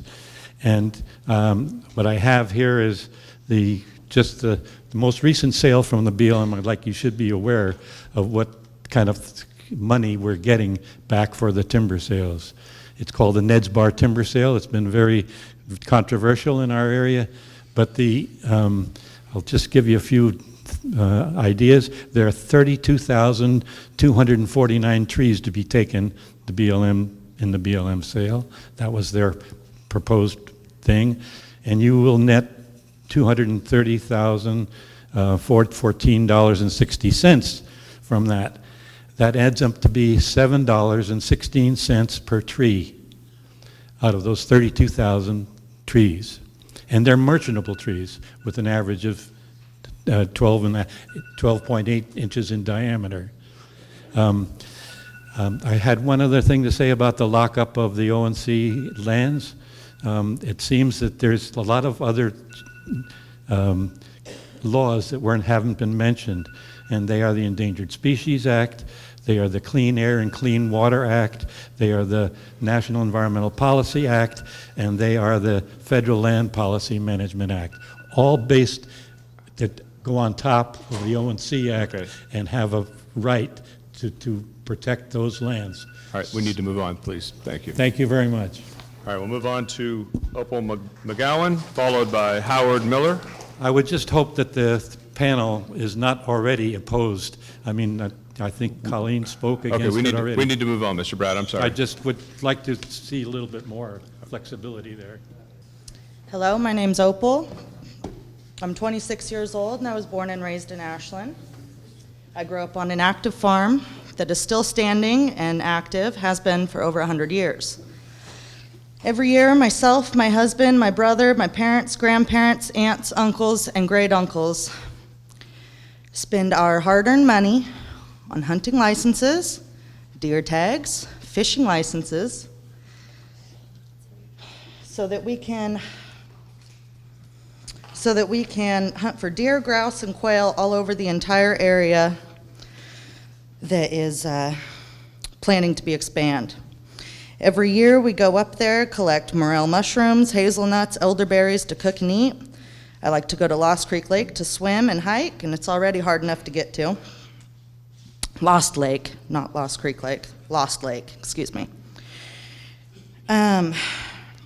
We go up to Old Baldy to get our Christmas trees every year. We camp on the 080, 090, on the Keno Access, 31 Bluffs, Old Baldy, and at Howard Prairie. My husband proposed to me up there. I teach my 3-year-old and 1-year-old sons about nature up there. It's where I take them on nature walks, where I teach them the difference between all of the birds, plants, flowers, and other wildlife, just like my grandmother taught me. It's where I found out my baby gets car sick, so I walk the rest of the way and let the mountain air heal him. It's where I go when I'm having a bad day. It's where I go when I'm having a good day. It's where I take my new friends to show them how beautiful nature can really be. Please do not take away my childhood, my livelihood, and my history, and the history that I want to make with my young family. It would be extremely detrimental to our way of life. No monument.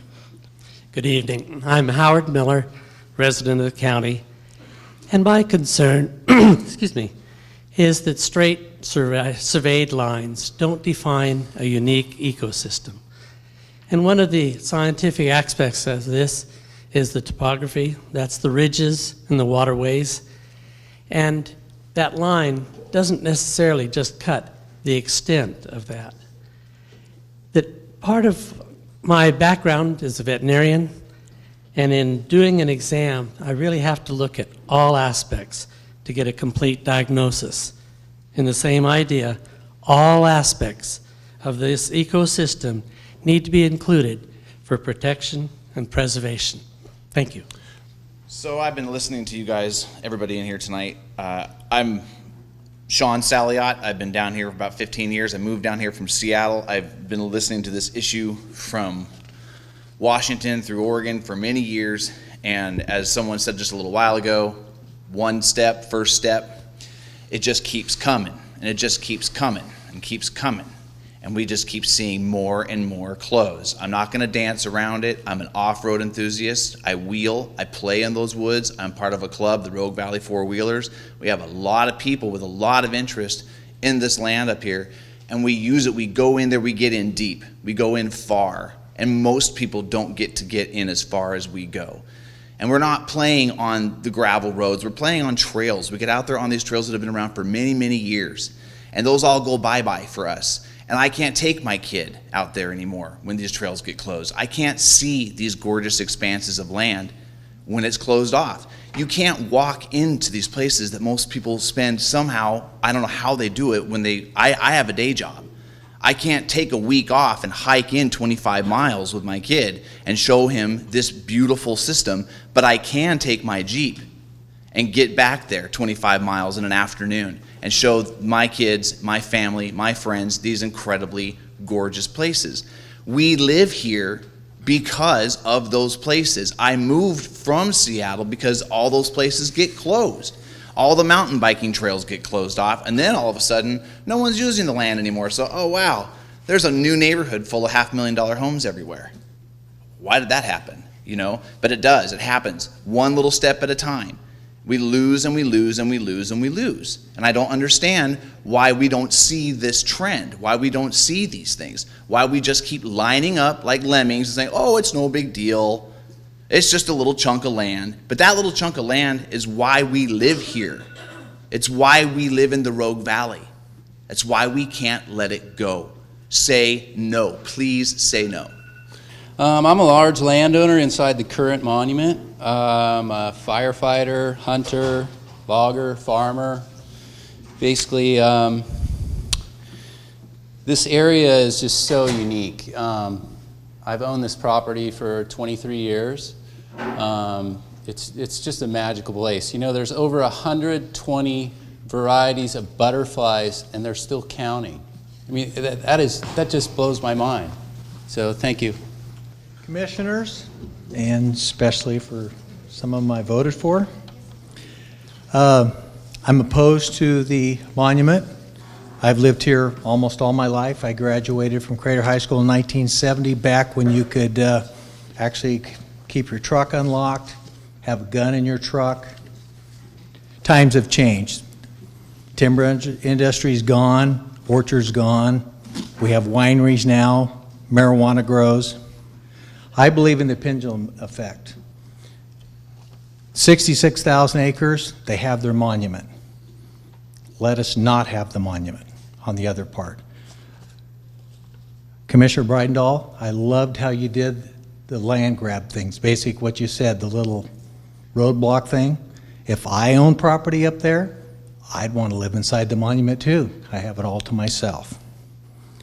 I hunt up there with my grandkids, my family. I'm 64 years old. I walk 2 miles, drag my deer out. I don't want to walk 15 miles at 64 years old. Basically, I would like to see the monument not happen, and I want to end with this. I want to be redundant like Commissioner Dyer said. I love a commercial on the opposite side of the party, and you'll know who I'm talking about, Senator Wyden. His little alcohol commercial where he supports the people where I think the government's had one too many. Well, in this case, the government's had one too many. Hello, I'm Beth Nolan, and I'm a Jackson County resident.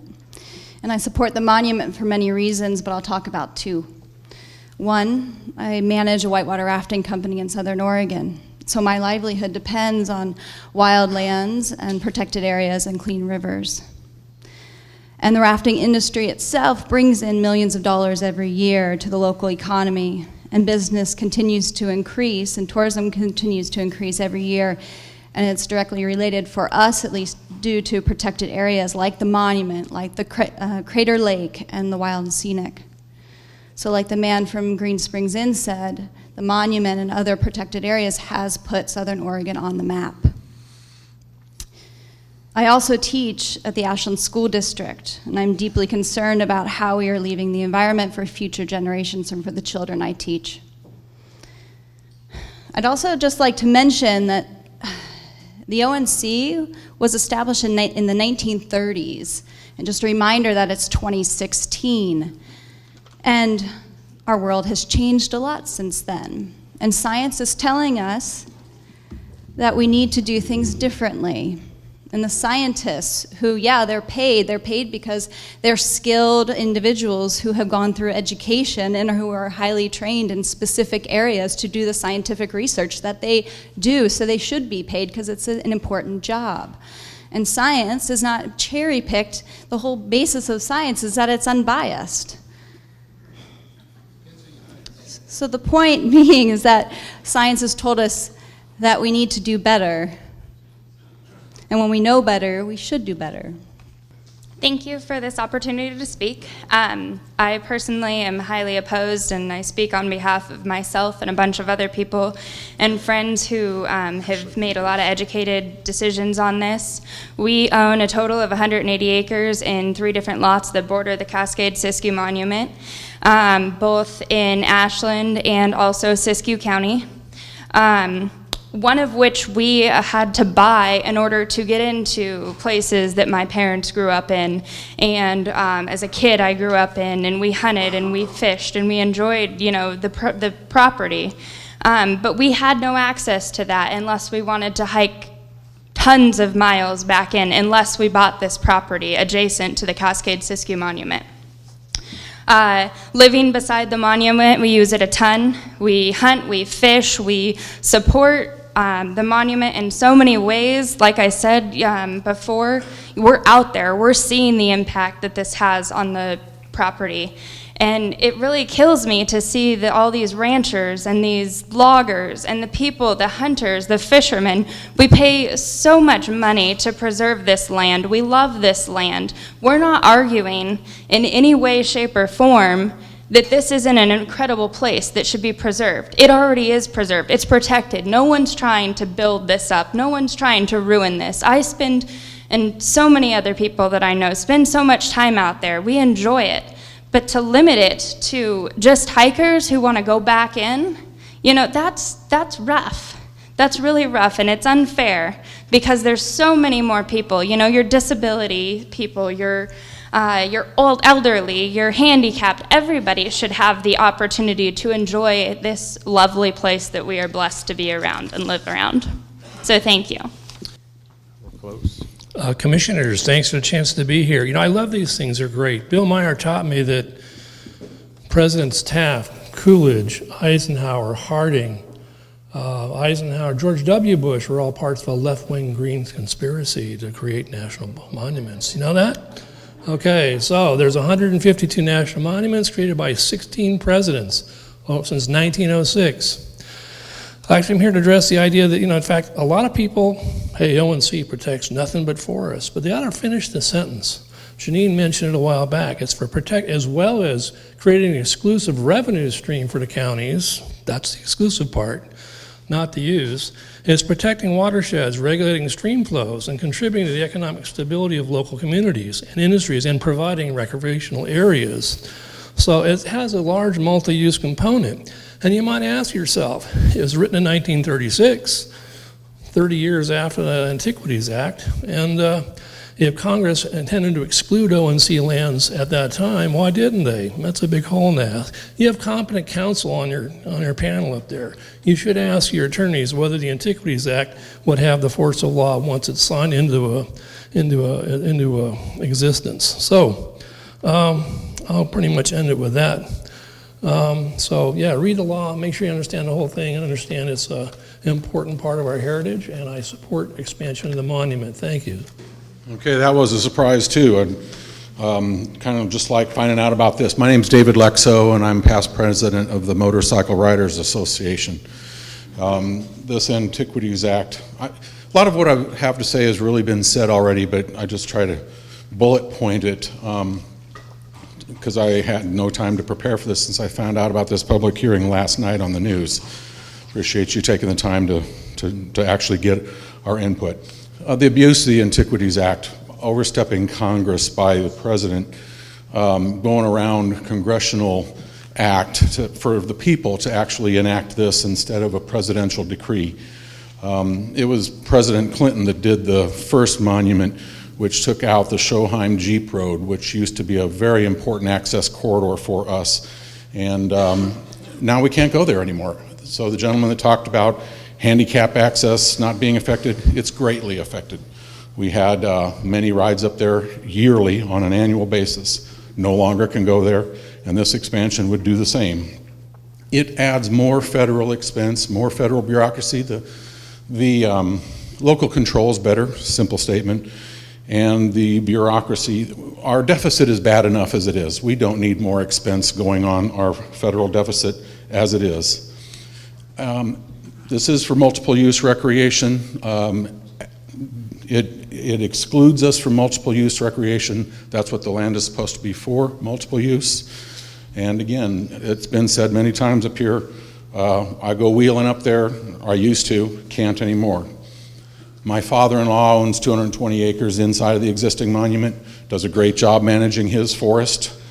Adjacent to it, the BLM lands are so overstocked with large diameter timber, It's embarrassing. There's a fire waiting to happen up there, and it's going to impact his area badly. Decreasing recreation access, decreasing forest health, increasing cost, decreasing income potential on the land, no-brainer. Hi, I'm Barbara Combs, and I support the expansion. The Cascade-Siskiyou Monument, National Monument, is a national treasure, and we are so fortunate, as many people have pointed out, to have the monument in our backyard.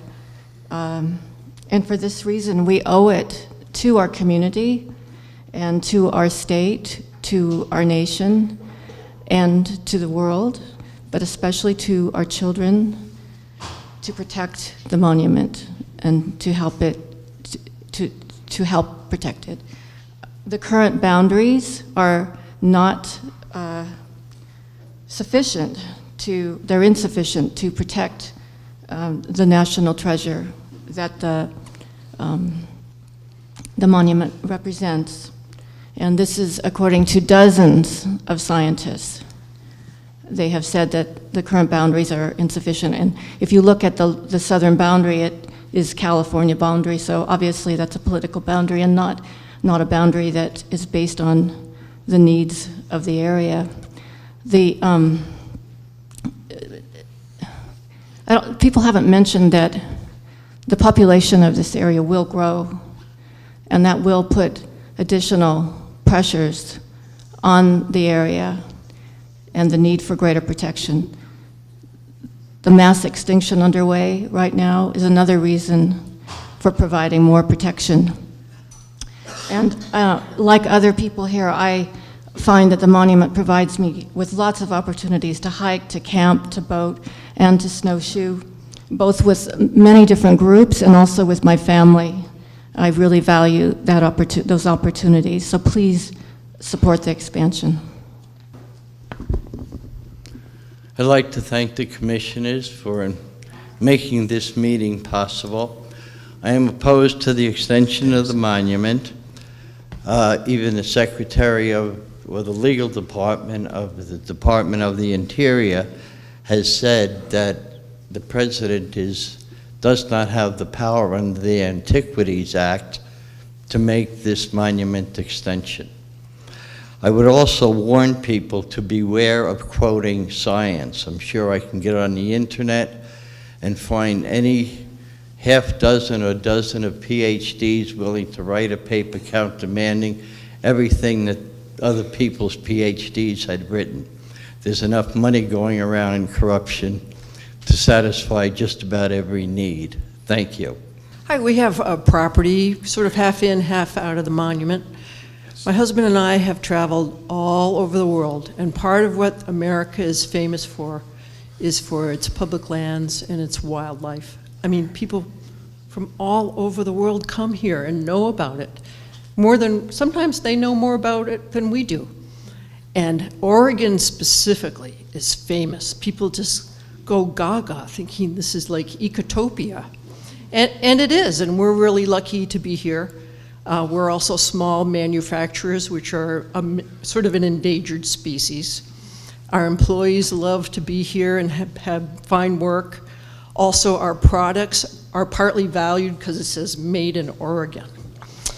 So we're just thrilled to have a piece of the monument, and I can watch the science from my front porch. So when we bought it, it had been grazed down to dirt. I thought I was gonna have to plant grass, but it came back.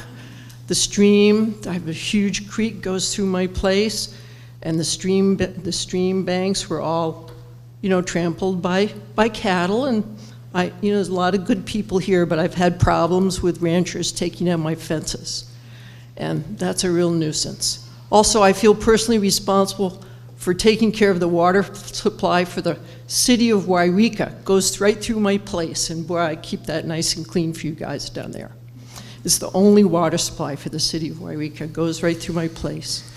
Loggers, unfortunately, have taken big trees off my neighbor's land right by the creek and bulldozed through my property.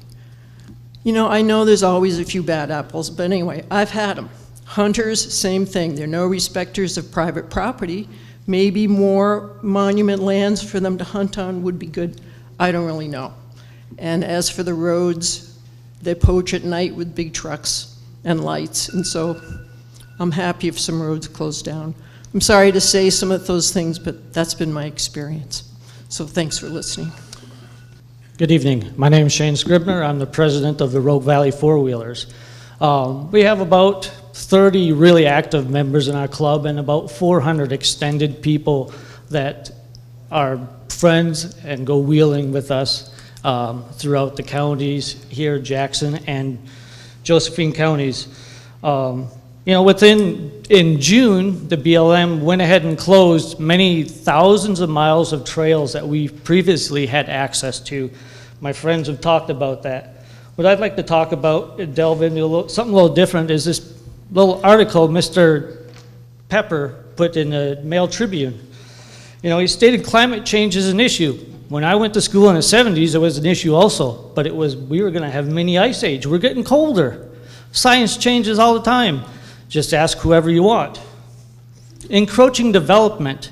You know, if people are selling land up there, they want to protect it, buy it. There's a man that was at the meeting in Ashland said he's bought thousands of acres within the monument, and he's protecting it. That's great.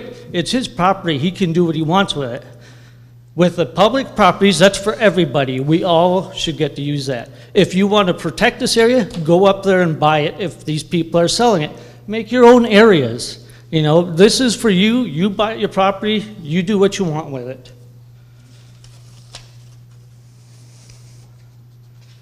The other thing that was brought up is tourism. They say that tourism is going to go up, and it has been going up. Every time I go up to Crater Lake, I have to pay more money to get in. Where's the money that they say is coming in that's going to help us out? Millions of dollars for rafting, maybe 100,000. Because I don't see $1 million houses that the rafters are living in. So that's just my opinion. Thank you. Good evening. Thank you for having this meeting and listening to all of the different perspectives that have been represented here today. And I think that's probably one of my main points, is that this is a biodiverse region and these are biodiverse perspectives. And the ONC Act is also biodiverse. It's not just a single-use mandate, it's multiple-use mandate. And I encourage all of you to brush up on that ONC Act, to actually take a look and read all of the components. Really spend some time with it and begin to weigh it out and realize that you're always weighing things out, that there will always be decisions to be made and priorities that have to be put into place. One of the biggest priorities here today is conserving this special place that we live in. We've talked about economics, we've talked about all of the different perspectives that could bring about a different decision on this. But for me, when I look at the ONC Act, I see that it is written to protect our watersheds. And I don't hear a lot of testimony today actually approaching these watersheds and talking about how through roads, through continued development, we're going to protect these waterways. I would encourage you all to weigh heavily the importance of clean water to all citizens, not only here, but in the United States in general. So please, think about that. Think about how you're going to regulate stream flow, what it means to stabilize these regions, what it means to encourage the biodiversity that brings about healthy ecosystems. Furthermore, I encourage you to think about the ONC Act in a dynamic system rather than in a static system, one where nothing ever changes and we can just continuously continue to pull whatever we want to out of it at whatever rate we would like to. This is something that needs very, very heavy consideration from all of you. So I hope that you'll go back to the drawing board and think about these things. Hello, better known as Pancho Parker, and I am a property owner in the proposed area, and had a little, worried about the struggle of possibly using the BLM road for access. One thing I can tell firsthand is, like in the monument area, I do probably about 50% of my income comes from the monument and the proposed area already.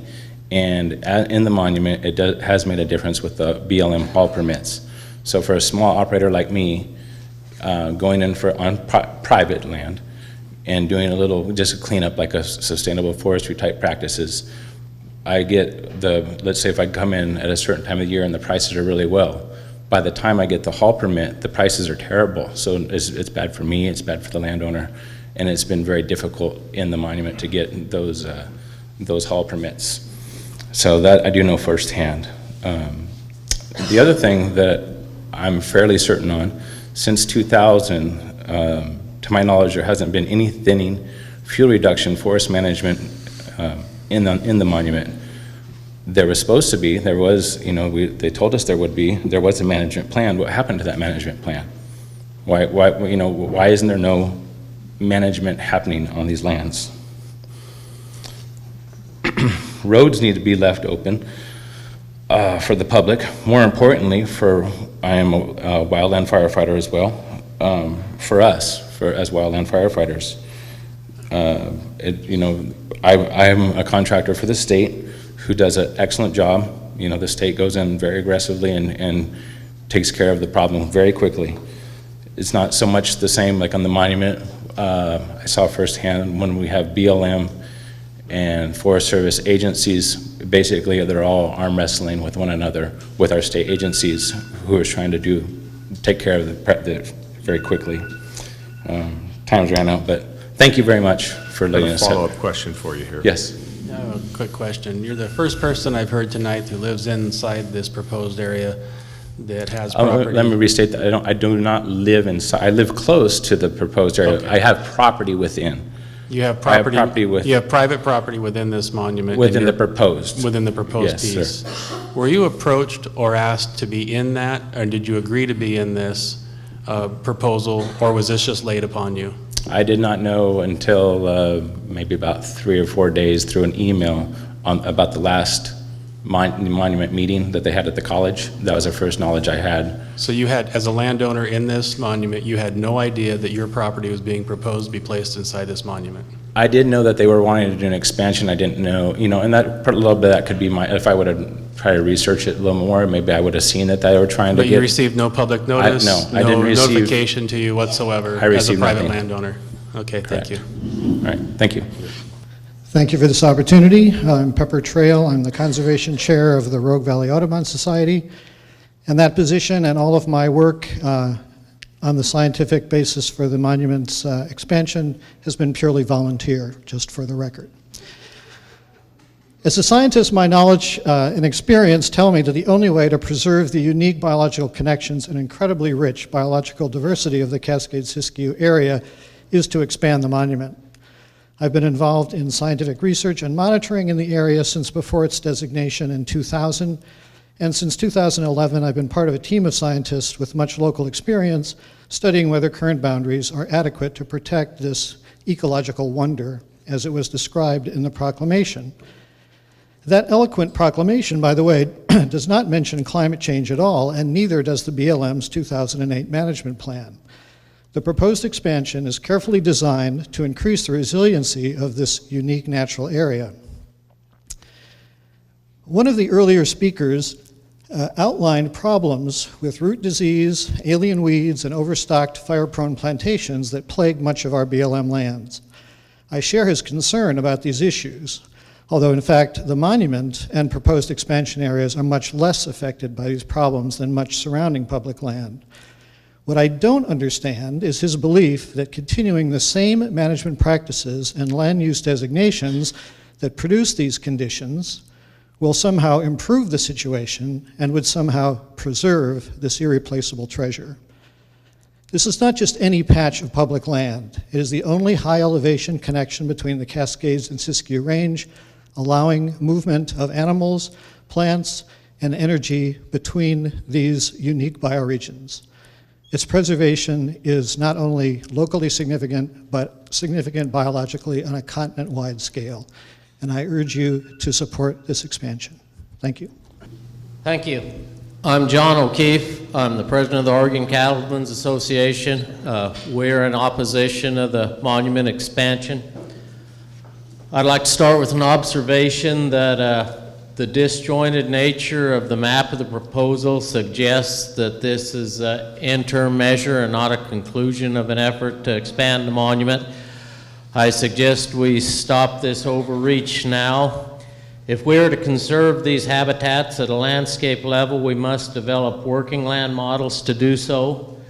In much of the West, this is already going on. If after 100 years we need to keep these lands in their present condition, it would seem a continuation of current management would be appropriate. This can be done at no cost to the taxpayers. The creation of a monument will be very expensive, divert money away from needed programs. Proponents say this is science-based, yet there's very little time left to do an adequate review of the science. The science appears to be somewhat soft. A group of scientists determined that in the presence of climate change, the monument should be bigger. No modeling has been done to show how the identified threats would cause a loss of biodiversity. A stronger case could be made that with the altered fire regime and in the presence of exotic plants and high fuel loads, management will be necessary to prevent the loss of biodiversity in the area. The current monument has somewhat of a let burn policy. This is not all right. Neighboring properties should not be subject to this risk. These landscapes are not large enough for a let burn policy. These lands have been grazed for over 100 years. They are in good condition. We better understand now, better than ever, how to graze these landscapes without negative results. I would urge you to oppose the monument designation. Thank you. Thank you. Thank you very much. My name is Julie Norman. I'm a Jackson County resident for about 30 years. I would just echo the things that have been said by the previous people who have been in favor of expanding the monument. What strikes me from hearing the discussion tonight is that we're in a place where we live next door to lands that belong to Americans as a whole. Since we live here, we have personal needs that we see that could be met by this land.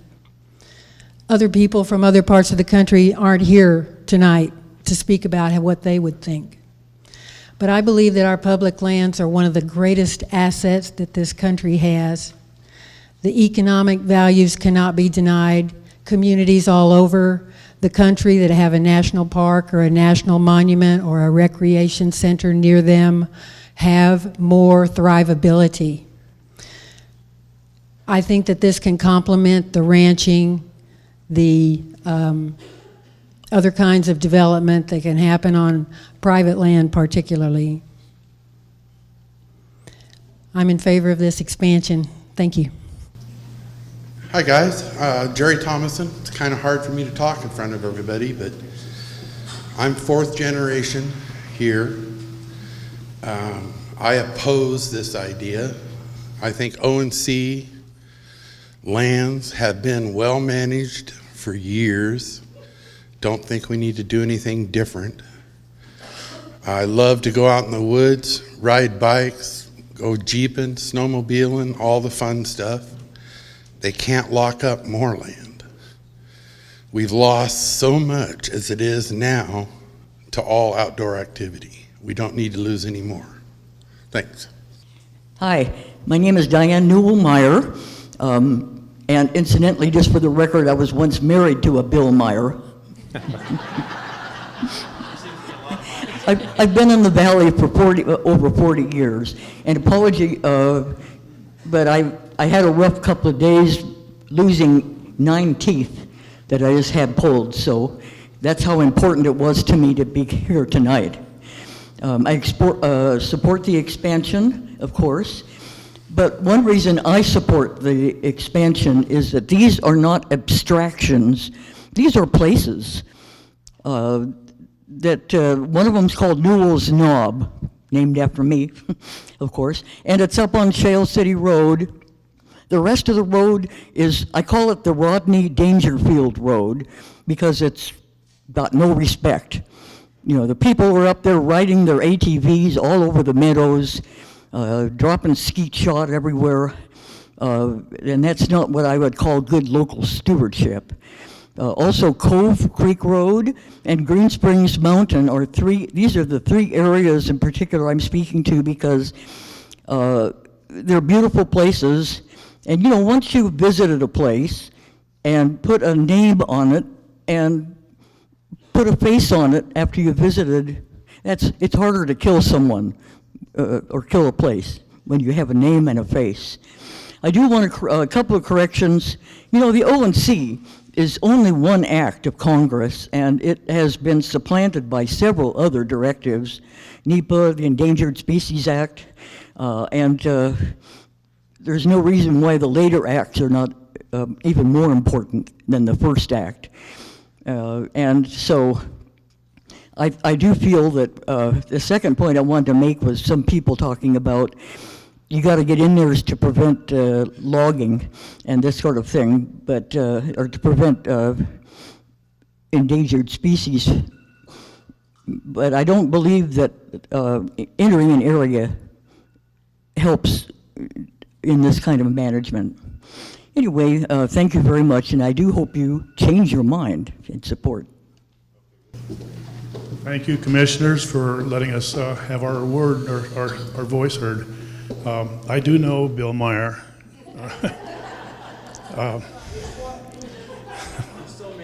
Yeah, it seems to be an interesting thing.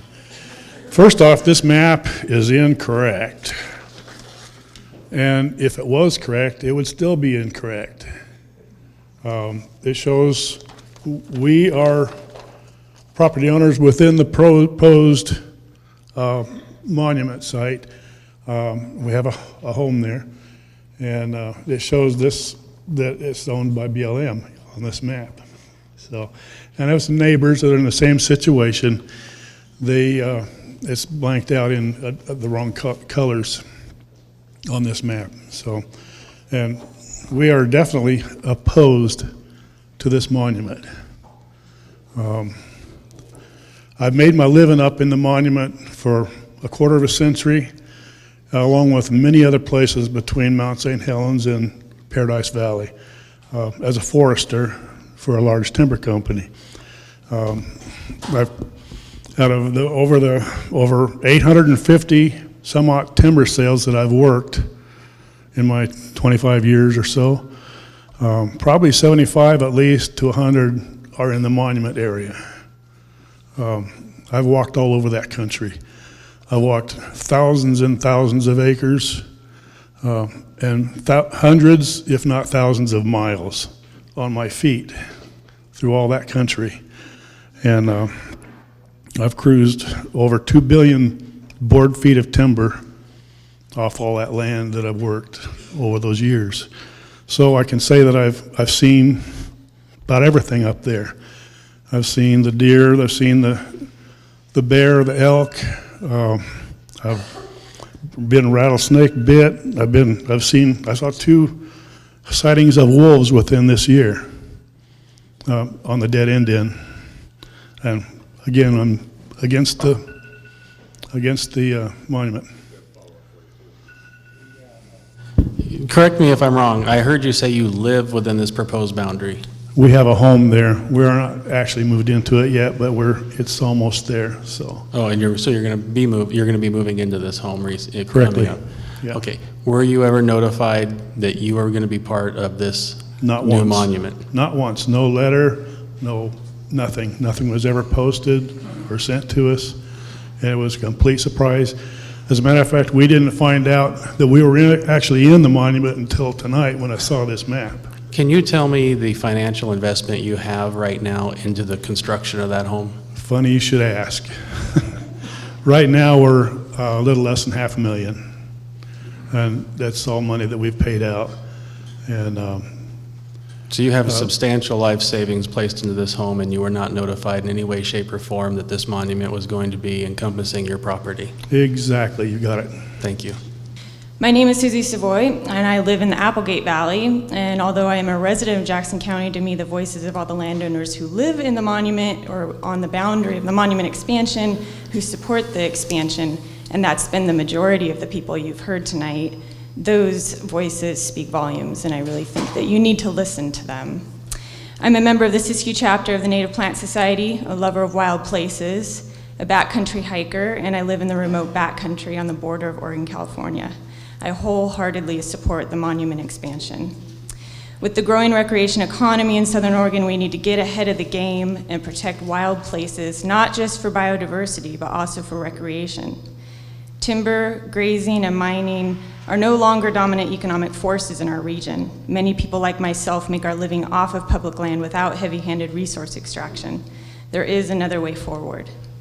I agree, we need to stop the land grab that destroys the quality of life in Jackson County, the land grab that has taken this land from the native tribes, the land grab that has taken ecologically intact land and logged it to hell, mined it to hell, grazed it to hell, and forced species to go extinct.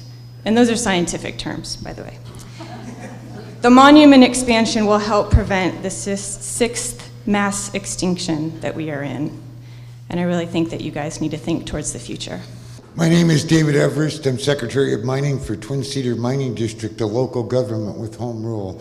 I'm a member of the Galice Mining District, and I'm here representing all the miners since they couldn't make it because they didn't know about this meeting today. I found out about it on the Bill Myers show, which is funny is because Myers is his stage name. It's not really his name. And if anybody listening to his show would know that. So, I'm here to object to the monument.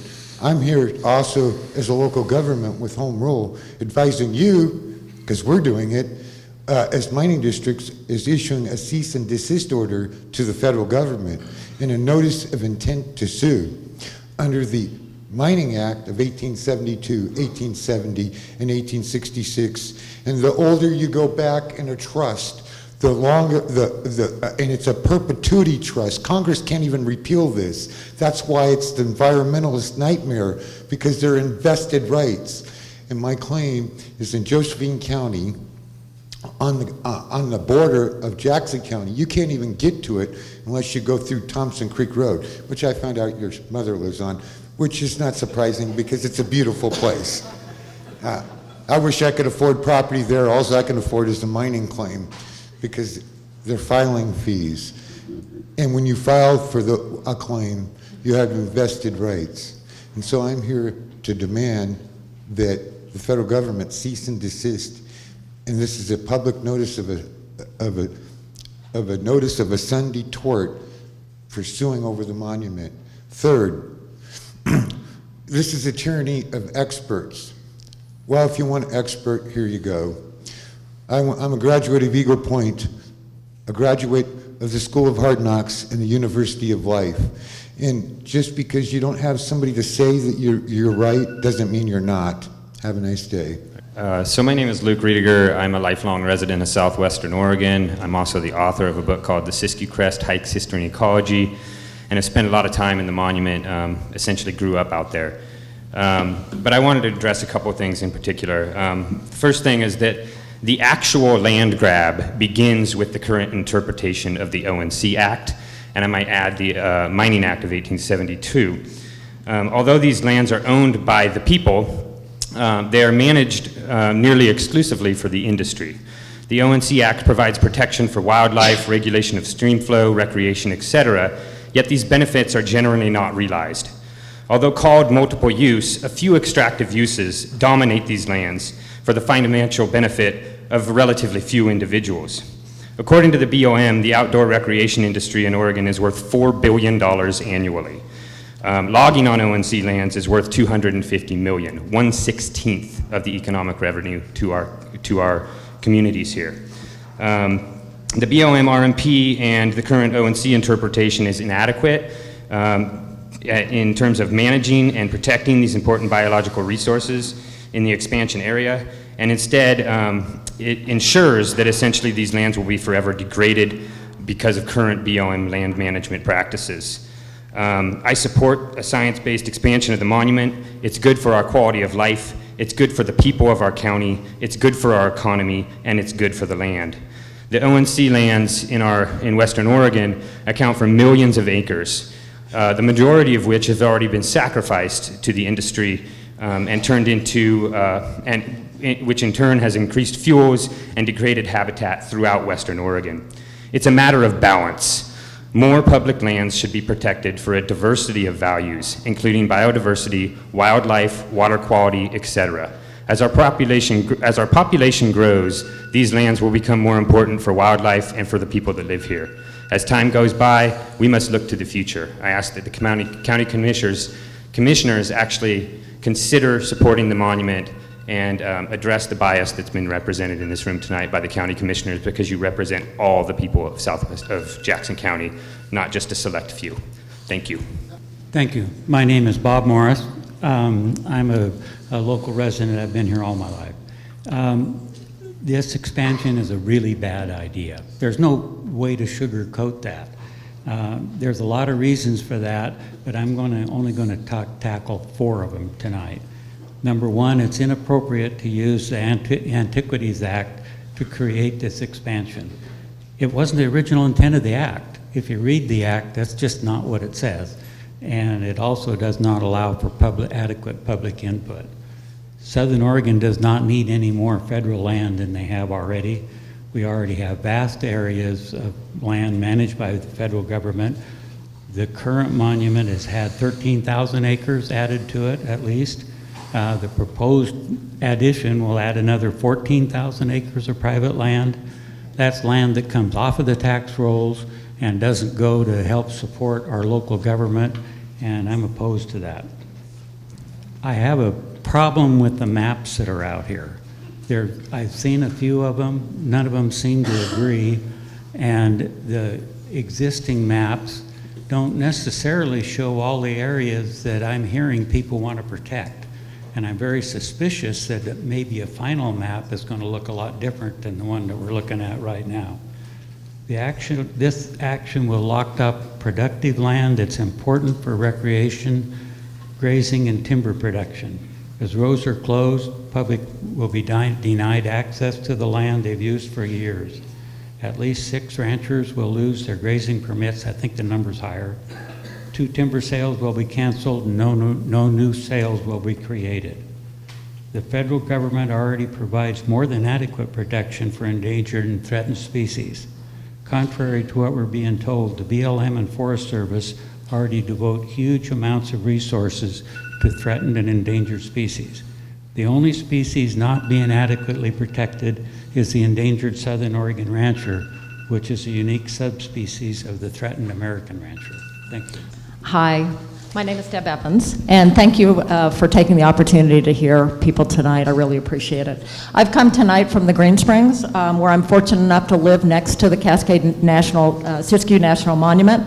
My home of 20 years and an additional 550 acres of timber and high meadow we co-own with friends and family are all in the proposed monument expansion, and we are strongly in support. The monument expansion will provide critical integral habitat that is needed to preserve the astounding biological diversity that is both unique and a treasure here in Southern Oregon, not just for those of us lucky enough to live next to the monument and the Rogue Valley, but as a draw for people from upstate and out of state to come and share both the wonders and their dollars to experience what we call home. Since the monument's designation, we have seen a marked increase in birders, fisher people, bikers, educators, students, researchers, and outdoor enthusiasts in exploring the region. Science is crystal clear. Climate change is here. We're experiencing it up on the Green Springs. My immediate neighbor, who has lived up on the Green Springs for over 60 years, last summer, her spring went dry, forcing her to haul water by truck to her home.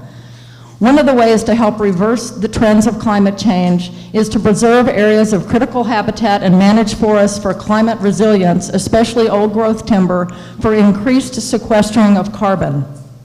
Worldwide, we are losing species at an alarming rate, creating a complete science-based integrated habitat area where biologically diverse species can thrive is of tremendous value.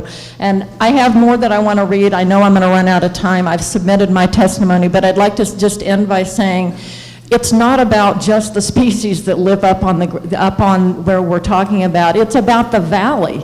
We have a real water issue in Southern Oregon. That is not going to change unless we get it together to address climate change. The monument expansion can help provide an area that will help us do that and recognize that clean water is important. Thank you. Good evening. My name's Doug Poff. I'm not a very good speaker, but I'm going to try to get it out. I was born and raised here in the valley in Center Point. I've lived all my life here, haven't moved out. I've hunted, fished, camped, did everything you could do up where the wilderness is at. When they put in the first monument and Soda Mountain made a wilderness, my dad was the first one to go up and hunt there. Now you can't even get in there. My grandkids, kids can't go up there and hunt. It's terrible. I spend all summer up at Howard Prairie. I talk to a lot of people, and they all come up looking for places to go mushroom hunting, hiking, and everything else, and I let them know. And just to let you know that what I've heard, and I don't know if this is for sure, but the BLM is looking to close 165 miles of road in the monument that it exists now. So that tells you what's going to happen if they get this new monument. So thank you very much. I'm Marilyn Stewart. I moved to Oregon in 1985. I've been a realtor here in Jackson County in Ashland area for the last 27 years. I'm a land steward, and I know that open grazing affects the environment in a negative way. I know that when you look at the streams where cattle have been allowed to go into them, it's ruining the whole native landscape. I'm currently pursuing a property because I am a realtor, and I'm thinking, you know, it'd be really wonderful to have a piece of property in the monument. And I'm a little confused also with the different maps that we see. But the property that I am pursuing, I think, is in the monument, and I think it'll be wonderful. And that is primarily because of the biodiversity of the beautiful land, the Pacific Crest Trail, and the whole ecotourism that is taking place in our valley. I mean, we do have to move ahead and think about where we are today and where we need to go in the future. And the ecotourism, probably the people that are coming into the valley, there's probably 20%, 30% of my business this year has been because of people coming to hike, enjoy our area. And I'd like you to go ahead and think about this a little bit further instead of already deciding something. Thank you. Okay, let me preface this by saying I think the most important resource in Oregon is being ignored totally. My name is James Walden. I've lived here 74 years. I graduated from a major Oregon university, and I became a logging contractor by choice. Of course, because of propositions like this, my life was reduced to economic rubble. And if you don't believe that, ask my wife. Okay. In light of the current political situation, and in light of the current political situation in America, I believe this is an obvious situation. What we have here is a trickle-down legacy command from Washington, D.C. It's a command that has no respect for Oregon citizens, no respect for the law, and it seems to pacify a very small miscellaneous group of elitists. And it's my opinion that the most important resource in Oregon are the working Oregon citizen, middle-class people that pay the bill every day. Thanks. Hello, my name is Bonnie Johnson. Can you hear me? Yeah. So many good points have been made today. I clearly support the expanding the monument. I think it's one of the very best things about all of Oregon, and we're very blessed to have it here. I hope it's understood that a monument is different from a wilderness area. Wilderness areas, no machines are allowed. Monument is definitely multiple use. Hunting and fishing are allowed, also camping, boating, day and through hiking on the Pacific Crest Trail, bird watching, driving on many roads, botanizing, horseback riding, road cycling, snowshoeing, skiing, kayaking, canoeing, stand-up paddleboarding, picnic, rock climbing, mushroom hunting, and foraging. All of these things are allowed and encouraged, supported, and nurtured on monument lands. And doubling the size of the monuments to ensure the diversity of species and wildlife corridors for our region is essential. It will be wonderful. Thank you. And just remember, you can do all of those things. Nothing's being taken away, and public lands means everyone in America owns the BLM land, owns the Forest Service land. So it's 300 million people own that land, and it's not this abstract entity, the government, that's taking it away from us. We own it. It will always be ours, and this is our opportunity to treat it with respect for posterity. Thank you very much. My name is Arthur Harbison. I was born and raised in this valley, and it's safe to say that I've probably been from one end of the valley to the other. And believe it or not, most of that traveling was done on roads that was closed down. One of my, shall we say, retreats is driving up in the wood, in the mountains, from California to as far as I can go. I enjoy that. Hiking is also there, hunting, fishing, same thing. And I grew up in an age when, believe it or not, the Oregon Blue Book was still a textbook. It was still considered a textbook. And a lot of the historical things that we have in this area are getting overshadowed.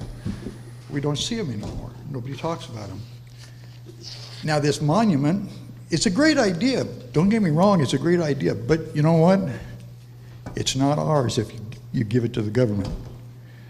If you put somebody in charge of it that's not local, they don't really have an idea of what's going on. You can talk about your scientists and biologists and everything like that, but they don't spend their life here. We do. And believe it or not, we've got an area here where Mother Nature does a real good job of taking care of herself, if we leave her alone. Most of the ecological damage has been done by select groups or the government itself. So that goes without saying there. So what I'm basically looking at is we don't have so much of an area problem as we have a management problem. When you manage something, you take care of it. You do the best you can with it. And so far, the federal government hasn't showed me a lot of success in that area. I've seen where they've taken viable forests, closed them up, shut them down. They closed parking or camping areas and built little tables and things like that and certain other ones and charge you money to get into them. Which, you know, I mean, for a person that's gone to a camping ground for 60 years, that's rough. But anyway, I don't appreciate giving it away. I'm opposed to it. Thank you for saying Kreisman right. That was great. Once in a while, I get it right. I'm Linda Kreisman, and I'm speaking as president of the Rogue Valley Audubon Society on behalf of our 700 members who spend many hundreds of hours every year in the monument lands and otherwhere in Jackson County, surveying the birds and studying, you know, when they nest and the different species, where they are, come and go. Our mission is education and conservation. We've studied the science that the National Audubon Society and other science-based organizations have talked about the state of the birds and how climate change and the environment is changing and we need to protect them. So we are in support of the monument. I also, on a personal note, I can't see the clock, want to say that growing up here in the 50s and 60s, my husband and I, when we first got our driver's license, you know, went out on a lot of the roads and explored. And over the years, our experience has been that more roads have been closed on private land, and more no trespassing signs are everywhere, which weren't there when we were kids. So we really appreciate having the public lands and having those available to us when so many private lands are closed. Thank you. Thank you, Commissioners. Brian Bumgartner.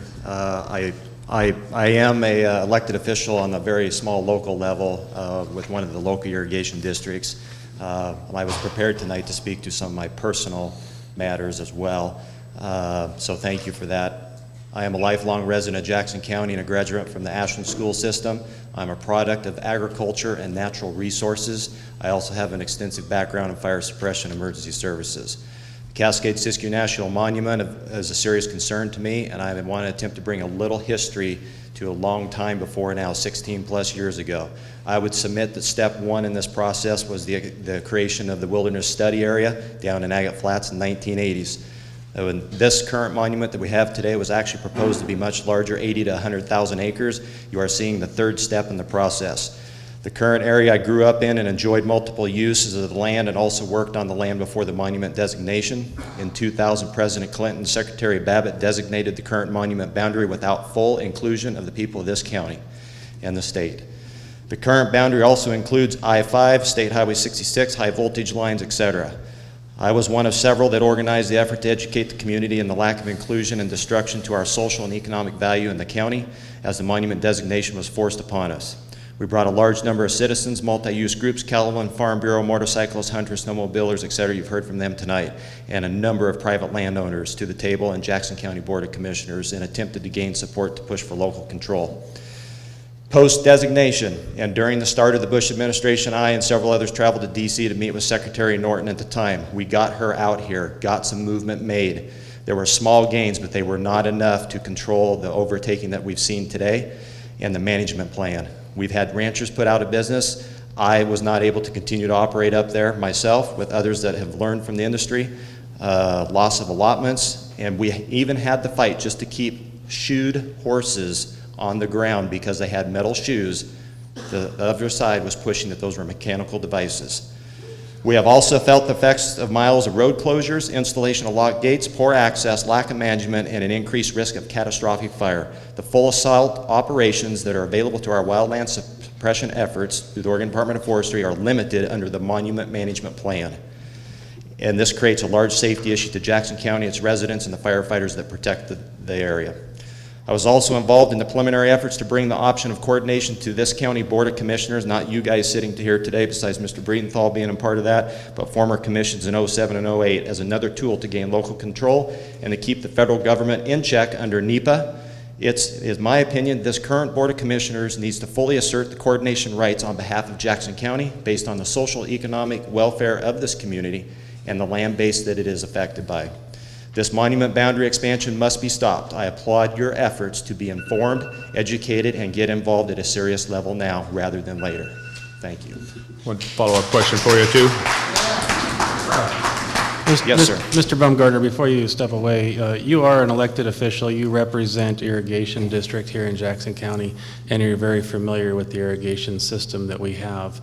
Agriculture in Jackson County, as you well know, is probably one of our main industries that we have besides healthcare here in Jackson County. We look at Harry and David, our peaches, our pears, everything else that we have.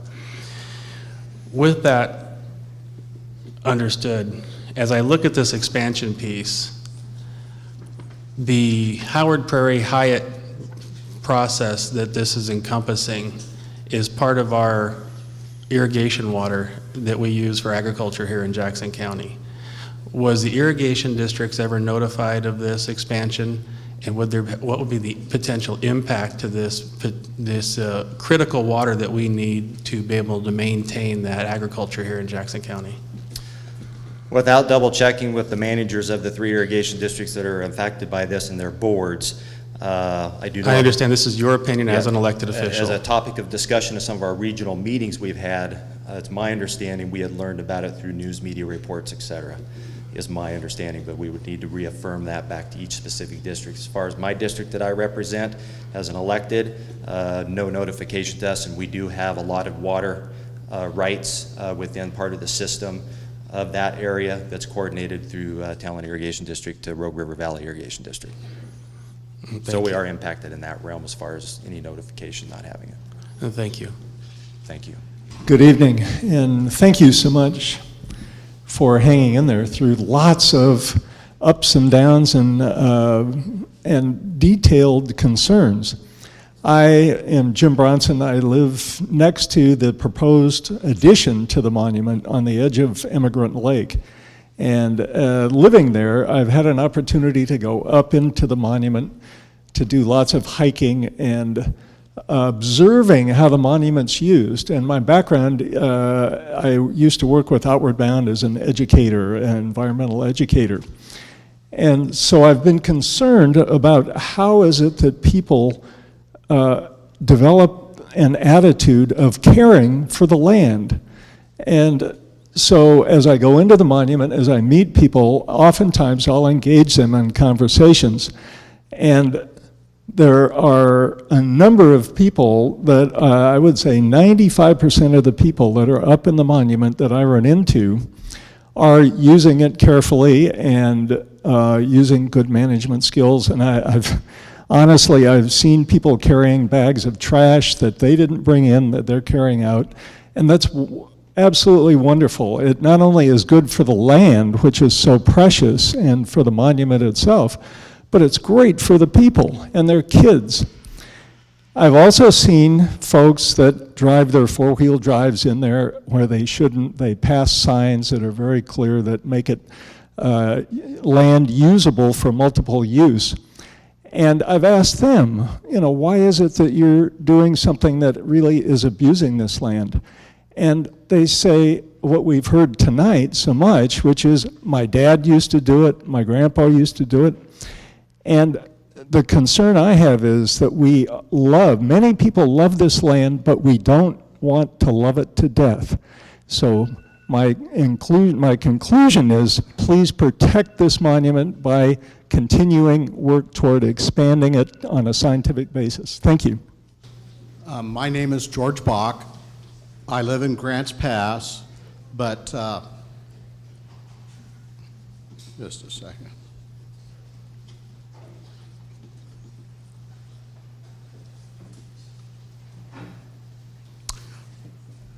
I live in Grants Pass. I have roots that go back to Oregon in the 1800s when land grants were granted for individuals. I continue to try to go to the outdoors for living as much as I can, like hunting, fishing, and I think that this land grab, if you want to call it that, is a bad thing because the people of Jackson County aren't giving, and some of the other counties aren't being given the ability to make a decision on this through their appropriate means of making that decision. And the rule of law here is that the ONC lands, what we're calling ONC lands, is actually the Oregon-California Railroad lands that were land granted to the ONC Railroad by the government way back when. And since that time, the ONC Railroad was filed for bankruptcy, and the land was granted from the bankruptcy court back to the counties. So the counties own the land. It's not the federal government that owns the land. It's the counties that own that land. And they hired the BLM to manage that property, and they should be able to make the decisions from the county area back to the BLM. Hello. My name is Michael Parker. I am a long-term Jackson County resident and sixth-generation Oregonian. I'm also a research scientist and a university professor and an educator. And I would like to say that right off the bat that I'm a strong supporter of expansion of the Cascade-Siskiyou National Monument for many of the reasons that Dr. Trail spoke about earlier. One of the things that I would like to mention right from the get-go is that there was a very disturbing paper that was published very recently, and it came out in the press today by the Royal Society and the World Wildlife Foundation that described the loss of 70 to 80% of wildlife species on a global basis are declining. And the main reason for that is habitat fragmentation. And one of the scientific bases for proposing this habitat or this monument expansion is to maintain connectivity among habitats, maintain the ecosystem services that are provided by that landscape, including connecting headwaters, cold water headwaters of major watersheds, which should be a benefit to the irrigation systems, not a detriment to those systems. I would also like to point out, we've heard a lot about land grabs and a lot about locking up land. And in my experience, coming back here and working for 20 years, there's been a lot less land available for doing research and education because the land has been irrevocably altered. So there are very few places, and I'm very lucky to have the access we do to a relatively pristine laboratory and classroom right outside our back door. And finally, remembering that this land is already federal land, and the vast majority of it is already being considered or is currently being managed for conservation purposes. And so it will reduce the amount of bureaucracy and difficulties with management by including it in an expanded monument boundary and focusing on a single focus on management for protection. Thank you. First of all, let me start by saying I want to thank you for holding this meeting. Think, if it wasn't for you having this meeting tonight, and if it wasn't for Klamath County scheduling their meeting on next Tuesday night at 6 o'clock, there would be hours and hours of testimony by various people that would never have been heard. So kudos to you for stepping up to the plate and having this meeting here. I'm sorry we don't have a lot of time, so let me jump into it. My name is Dennis Linthicum. I am a Senate candidate for District 28 here in the state of Oregon. I'm a former Klamath County Commissioner, and I write as the Dirt Road Economist. As a Dirt Road Economist, I use my economics degree from UCLA to survey the landscape and pay attention to how we use our forest and forest products and our water resources to make economically viable systems. What you're seeing in this proposal is smoke and mirrors. What you're seeing in this proposal is something that can never come to fruition. The roads that were cut in the forest lands were cut, graded, rocked, and maintained because of the economic prosperity that came from timber. If you stop that economic gain, if you stop that resource, even if somebody is buying a pup tent down at Big 5, they are not going to be maintaining those roads. Those roads will get closed. In 1995, 15% of the federal budget for U.S. Forest Service was devoted to firefighting. Last year, 52% was devoted to firefighting. That's 52% of a $5.1 billion budget. That is enormous cost, and out of those fires, no butterfly survives, no bird survives, no watershed survives, and deer and elk habitat, as well as all the other wildlife species, get destroyed. Thank you for opposing this monument expansion. Hi, my name's Patricia Green, and I am a small woodland forest resource landowner. When I moved on my property, I didn't get the right to the timber until later, and it was logged. It was fine with me, except for the oil cans and the broken chainsaw chains and the excrement and the fires left burning all the time, overnight, by the loggers. Now, I know a lot of loggers. I have loggers that are friends. But when you allow people to go out there and do whatever they want to do, they're not going to do it right. I have to put up with hunters, and there are a lot of hunters in my family, shooting at my house right underneath the no trespassing, no hunting signs. And I have to put up with the off-road vehicles and the motorcyclists, and they are very disrespectful. They don't care who gets in their way or what gets in their way. They will run animals down. And if you're going to leave this monument, this very precious area with all of these extremely diverse plants out there, open to these, you will get ruts. Have you been out to Immigrant Lake? Have you looked what they've done to to the shoreline around there with their Jeeps, or their four-wheel drives, or their motorcycles. Do you know what they do? And the loggers, when they came in, they brought their dozer in, that was fine. They were supposed to do minimal land disruption. They went over that thing like a sieve, and they brought in their star thistle on their dozer. So I have spent years going out there every year, every summer, pulling up and putting the star thistle in black plastic bags to try and keep it from regenerating on my property. And All right, we need you to wrap it up now. We have more people.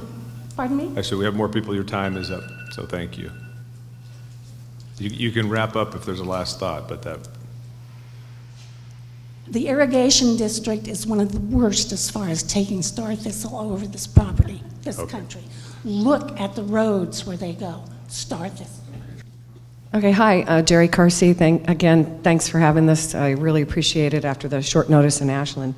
I am glad that some people have mentioned the laws like NEPA laws and environmental protection laws and clean water, et cetera, because I did want to focus a little bit on the law. Then the fact is that this whole process is ignoring the law. They have made no attempt to coordinate with the county, defying the law that requires it. They have completely ignored the ONC Act. In fact, I don't even know why we're here, because the ONC lands are predisposed property. So I don't understand why we're here.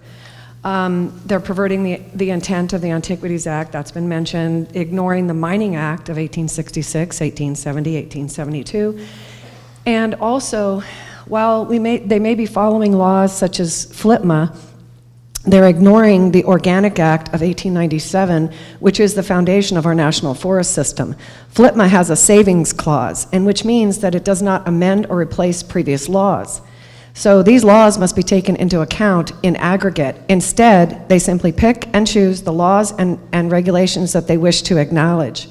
In the Organic Act, it outlines two primary purposes, not sole, but two primary purposes: to ensure continuous supply of timber and uninterrupted water flows, both to the benefit of the citizens of the United States. In addition, in the case of U.S. versus New Mexico, the Organic Act was upheld in 1978. This rushed, tyrannical takeover is unlawful from beginning to end, and it doesn't even broach the subject of the president's lack of authority to create a monument as outlined by the Solicitor General, as well as the fact that there's no provision, no authority exists in the Constitution. This is a clear violation of their public trust duty. So the question tonight is, for the county, is if we're going to continue to allow this lawlessness or not. The answer is sitting right in front of you: follow the law. Thank you. I'd just like to close by saying that, you know, as county representatives, you're kind of running out of options. This idea of suing the federal government, I think, is ridiculous. The Association of ONC Lands is already suing. Right. That hasn't even slowed them down. They went ahead and proposed the monument anyway. Okay, thank you. Thank you very much, Commissioners, for calling this meeting. I didn't come here with any preconceived ideas to talk about, but since so many people have talked about science-based decisions, I think the one science you need to look at is political science, and not worry about things that really shouldn't even be discussed here. We've got two U.S. senators who are coming here and suggesting that the law be ignored when they should be going into the Senate where they were elected to and doing it the proper way. I moved here from southern Utah. In 1996, President Clinton signed the declaration establishing the Cascade-Siskiyou National Monument. Almost 2 million acres. Took up almost all of southern Utah that wasn't not already national parks. And even according to the New York Times, it locked up almost $1 trillion worth of coal. So that's what these things are all about, is locking up the natural resources that belong to all of the citizens. And I think that's what they're trying to do here, is to skirt the law and to make sure that the timber resources for this county are no longer available, and the mining rights as well. I lived in southern Utah at the time that there was a terrible beetle disease in the Engelmann spruce. I owned some property next to a ski resort, which was in the Dixie National Forest. If you want to see any trees, you have to go to the private landowners who hired professionals to protect their trees. If you go into the Dixie National Forest, for 5 years prevented from doing anything, you won't see it anymore. They're all dead. Thank you. You gotta knock this thing around a little bit. A quick follow-up on that. You had mentioned that it's your opinion that it's locking up natural resources. Have you looked at any of the Dagami overlays for the minerals within this area to see what kind of mineral rights under the Dagami program that this would be locking up? I really haven't, no, but I was just familiar with what they did in Utah, where the president told the one Democrat congressman we had that there's going to be years for Utah to weigh in here. 1 week later, he signed it. Hello, my name is Michael Ryan. I'm a near 20-year resident of Jackson County, and I'm here to speak out in support of science-based Cascade-Siskiyou National Monument expansion. And I would like to acknowledge, I understand that this is a sacrifice that's being asked of all those directly affected, but I believe that for the greater good of all, this expansion is an imperative. I'm also here to represent a landowner that falls within the proposed expansion boundary. He is supportive of the expansion because he is managing his property for conservation. He is hopeful that the expansion will mean that surrounding BLM lands are managed in a consistent and cohesive manner that helps facilitate the overall conservancy goals and allows for a greater conductivity across this important ecological crossroad. Thank you. Thank you. My name's Joe Smith, seventh generation in the county. Thank you. And thank you for letting me speak for a moment. I want to explain really, first of all, that you take our 11 western states, and if you take all the rest of the states across, their total amount controlled by the federal government is less than the state of Oregon. The state of Oregon itself is quite amazing at when it gets hammered. You know, you take our states out here, and what they've done to us is just appalling. I don't know how they've kept the control over the Northwest. Plus Alaska. You take New Mexico, 34.7, Colorado, 36.2, Wyoming, 48.2, Montana, 28.9, Washington, Oregon, all of it runs away up in the 50s and 60s. Nevada's 81, California's 47, Utah's 66.5. Why in the world, Alaska's 61.8. Why in the world is the federal government still inside all these states when they were removed from the other ones? Our founding fathers had a rule. It was all written out. Somebody will go read it. It was about how the states are supposed to have their rights and remove the federal government or remove itself. In all theory, the federal government owes you a mass amount of money for camping on your doorstep for all these years. Mass, because it isn't their land, it's the state land. You need to get serious about doing something. All you states, these 12 states should get together and find out that you do have rights to claim your country back.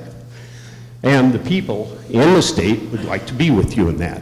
It's something that you're not even looking at. It is our country. You know, it's not of the government, for the government, by the government. We're a republic, of the people, for the people, and by the people, and it shall not perish. You have to come back to that realization or we will be perishing quickly. It's for us, the citizens of the state, this county, and the federal government, not to interfere with the decisions of the citizens themselves in their choices of the way they want to live. And that's about all I can say. My name is Terry Dickey, and I'm the chairman of the board of the Friends of the Cascade-Siskiyou National Monument, and we support a science-based expansion of the monument. The Friends is a nonprofit organization, and we partner with the National Conservation Lands in advocating for and restoring biologically important landscapes and promoting the public awareness of biodiversity. Many of our community education participants are surprised by the instances of biodiversity that they can see firsthand in the monument. And we have more than 3,500 species of animals and plants that make their home in the monument. And for many of our students, family, and adult outreach programs, it is a place of discovery and learning and how and why to care for the land. A monument expansion would allow more contiguous wildlife corridors for plants and animals to increase their ranges and with fewer barriers. This is important for the onset of climate change, encroaching development, and an increasing population. And we urge the Jackson County Commissioners to appreciate the monument expansion, that a monument expansion can help protect one of the most biologically diverse areas of this planet, and recognize that a high percentage of its residents support an expansion. Thank you very much. Before you leave, sir, you represent the Friends of the Monument. Yes. And I was just sort of curious, with this proposal as it moved forward, do you know who drew these maps and who created this concept of this expansion to be able to move it forward? It is my understanding that the maps were drawn at the request of the Senators Merkley and Wyden. And who drew those maps, do you know? I think they were physically drawn by the Bureau of Land Management Office at the request of the Senators. But they provided the information as to where to draw the maps. Who provided the information? The Senators did? Yes. Okay, was there any conversation with those Senators by your group or any other groups during the conceptual drawings of those to be provided to the BLM? I know the Friends were not a part of that discussion. Okay, thank you. Galen Hurley. Thank you for the opportunity to speak. I'm a 46-year resident of Jackson County, and for Mr. Bridensville Commissioner, I do not have any land in the monument, nor do I live next to it, although I've lived in Ashland, Talent. I moved south from Oak Ridge, south of Eugene. I've had many thoughts as we've listened to the various comments. Some of them in particular, the climate change has come up a few times. One other person did mention, yes, in the 1970s, the climate change was the coming ice age. If you want to read John Casey's book, Dark Winter, he will talk about him and other scientists and their data showing that we are going to come back to a very, very cold climate as the sun cycles through its cycle. There was a talk about old growth and new generation. If you go out into old growth, which a lot of these people have seemed to have, the blue shirts who somehow knew about the meeting before anybody else, old growth seems to be one of the ideal, and they're getting it because every time the BLM, Forest Service plans a sale, they're suing them over some aspect of that sale. So we are getting poor management out of our national agencies. But old growth, if you walk out into old growth, it does very little forage on the forest floor. It's good for heat shelter, cold shelter for the animals, but they don't feed there because there's very little feed. They are like the logging units where they get more sunlight and they get along the edges, they get a multitude of forage. It's good for the deer, the elk, the birds, the bear, all the little creatures that run around on the ground floor. They really need to have more of that. I think the idea of diversity that you're talking about, this is a multi-use type of place, then, well, multi-use means that we are all going to share in it, not just these people that want to lock out a lot of the other things. Multi-use is everybody getting a share of it and not locking it up to one people's ideals. Let everybody have their piece of it. Thank you. My name is Galen Hurley, and I'm here because I saw where the board of directors wanted to hear from all people, hikers, people in favor and people opposed to this monument. And I really hope that's the truth, that you want to hear both sides. I'm here because I support a science-based expansion of Cascade-Siskiyou National Monument. A number of years ago, I read where our special area was called the Galapagos of North America. And that so impressed me. I thought, wow. And all of my visitors I make sure that they understand that, what a special place this is. My goodness, we have the greatest diverse array of habitat type, possibly in the whole North America, in one small area. As far as the monument and the small little expansion that was known it was needed for years to protect, just add on to these sensitive areas that politics probably eliminated in the first place. To me, it's a win-win situation. The private property stays private. The public land is open for the public. It's not locked up. It's for the public. Somebody mentioned that there's 152 national monuments in the U.S., and I and my husband have visited a majority of them. Believe me, they aren't locked up. There are thousands of people enjoying those places. I need you to wrap up with a final thought. And from the testimony you've heard here, I think you've gathered that there are definitely needs for protection for this special area. Okay, I'm sorry, I have to have you wrap up, please. Thank you. Thank you. Sorry. In general, thank you for holding this marathon session here.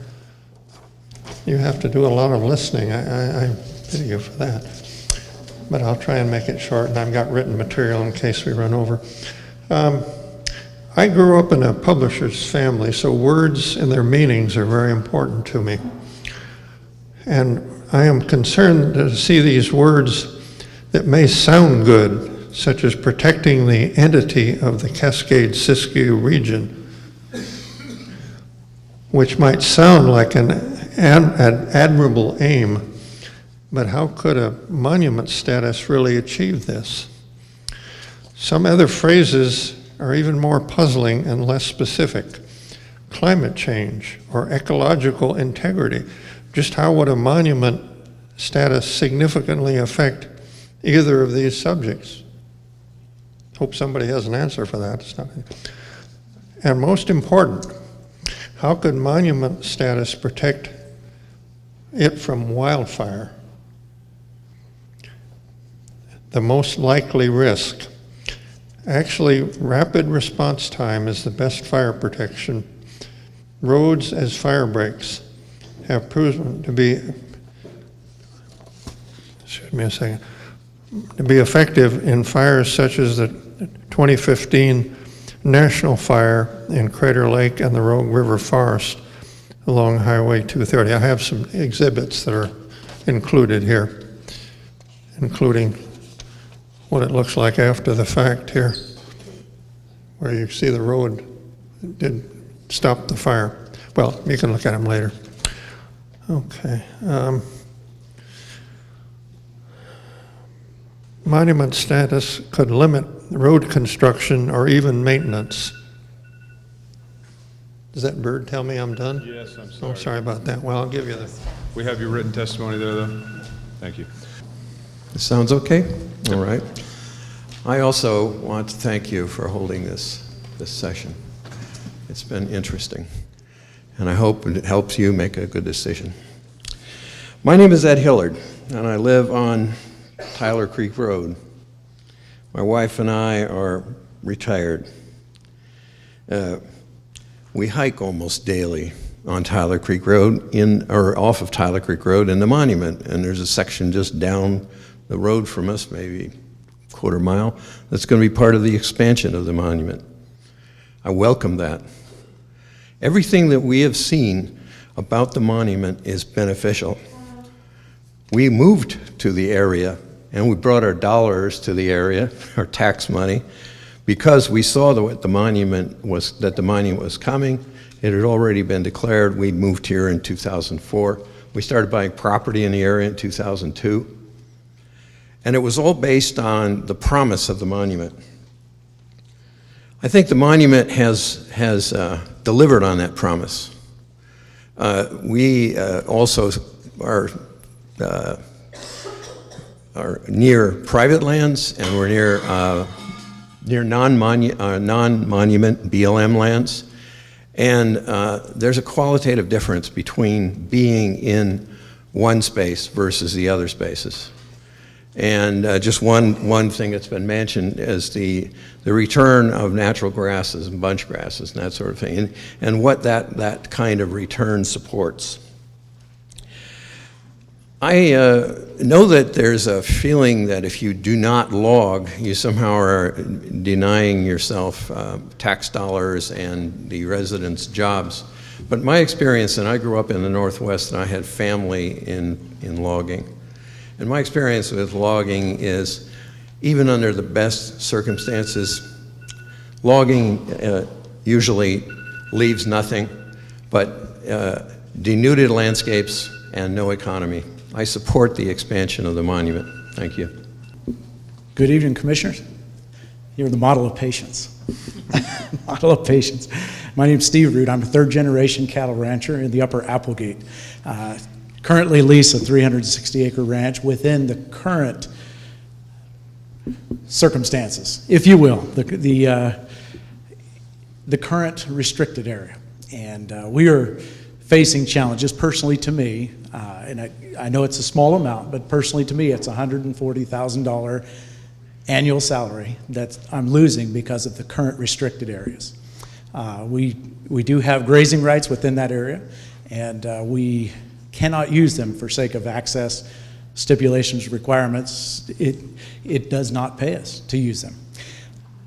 It's only one aspect of the use. Certainly, I know there are many others that have preferences of use. We have a need of trying to nail down, in this case, for this situation, the moving targeted restrictions. It doesn't seem that there's any restriction that we know or can confirm that this is what's going to be managed or how it's going to be managed. The other aspect is the dimensions of this new endeavor. And we're personally struggling with that dimension because our situation has obviously, we're within the current one. The current circumstance has challenged us.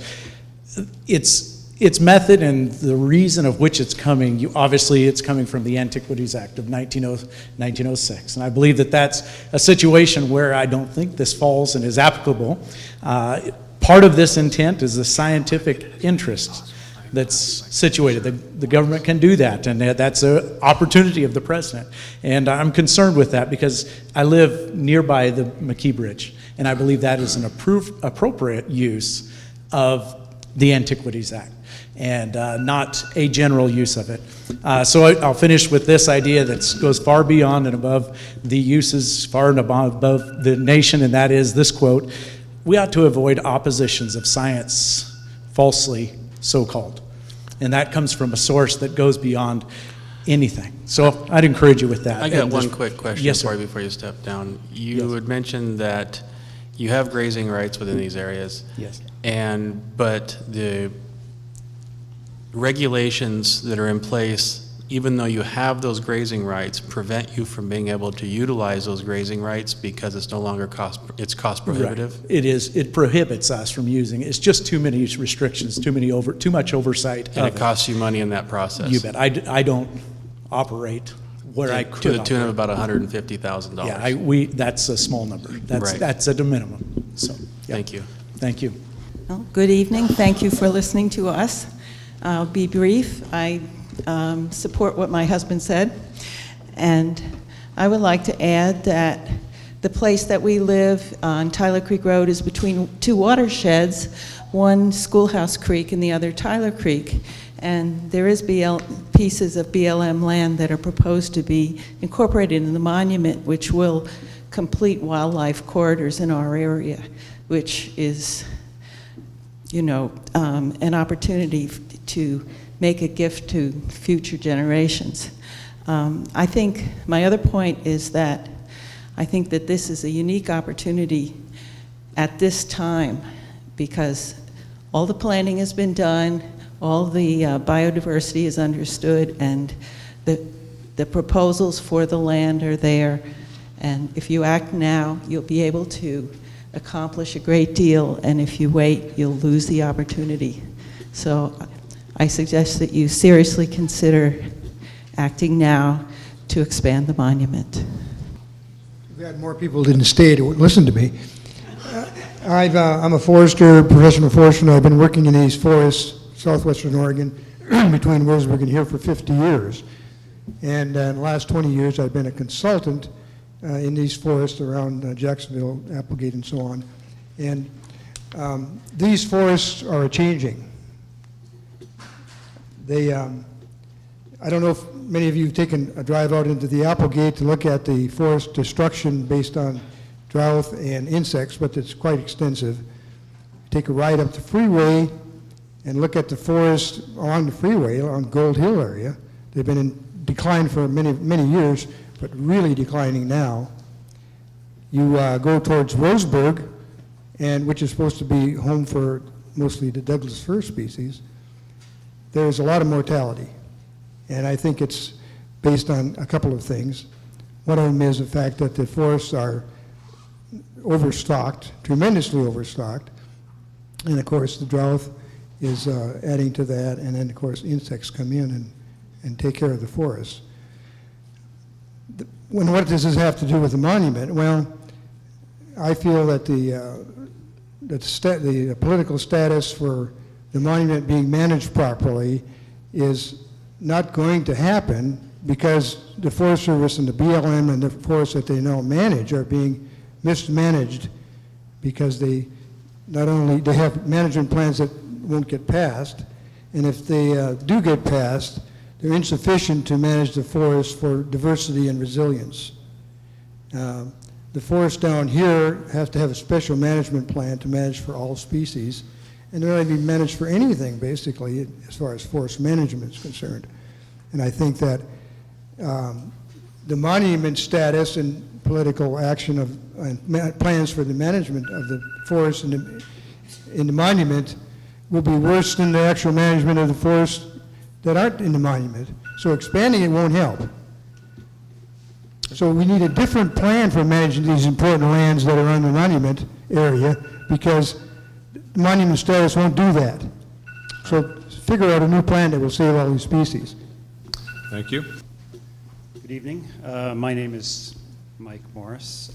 I'm a city councilor of Ashland, but I'm not speaking for the council. I'm speaking for myself. Yes, I have to get shorter to speak into the mic, I think. My family came here in the 1850s, long before Ashland existed, several generations. I grew up here. I'm not an engineer, or I'm not an attorney. I'm not a biologist, a scientist. I was an engineer for a lot of years. But I may be one of the few that's hunted the backside before the road went in that everyone mentioned, the Jeep Road back there. We stopped hunting it when the road went in. It pretty much ruined it. A lot of people came in, but it wasn't worth it. I can remember the first time hunting quail when someone came out and said, "You can't hunt here." Why is that? Well, we just built a house just up the road. And we'd done that for years. It's just the way it was growing up here, and it has changed. My dad talks about hiking from Ashland to Grizzly Peak.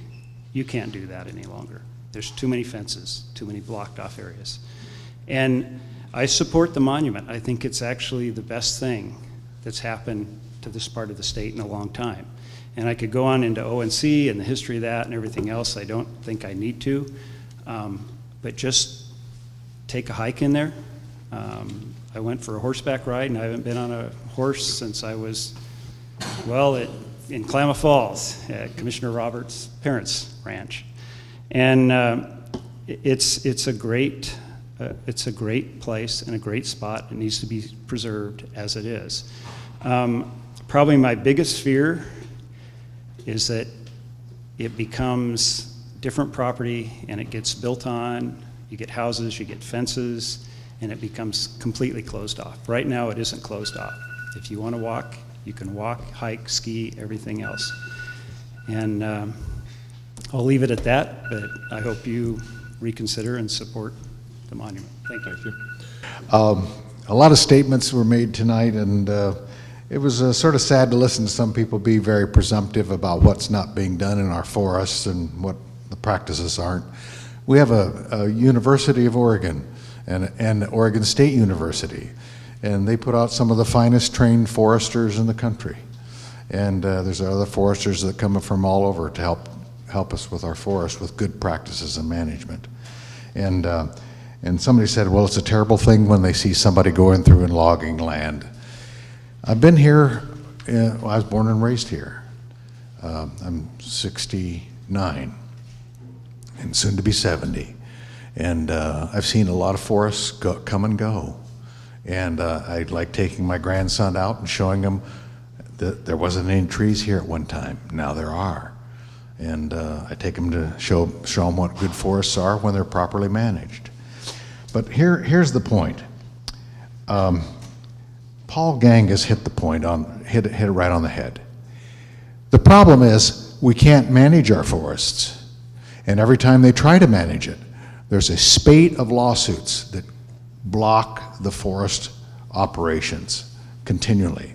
And I call it from the absolutists, and we saw a lot of them here tonight, talking wonderful things about the forest and how bad the forest management is. The problem is they can't get it done. It takes forever. We have overgrown forests that can't get managed properly. It's like the trees get infested and they die and they get fire prone. And we are our own worst enemy in trying to deal with that, and that's been a problem.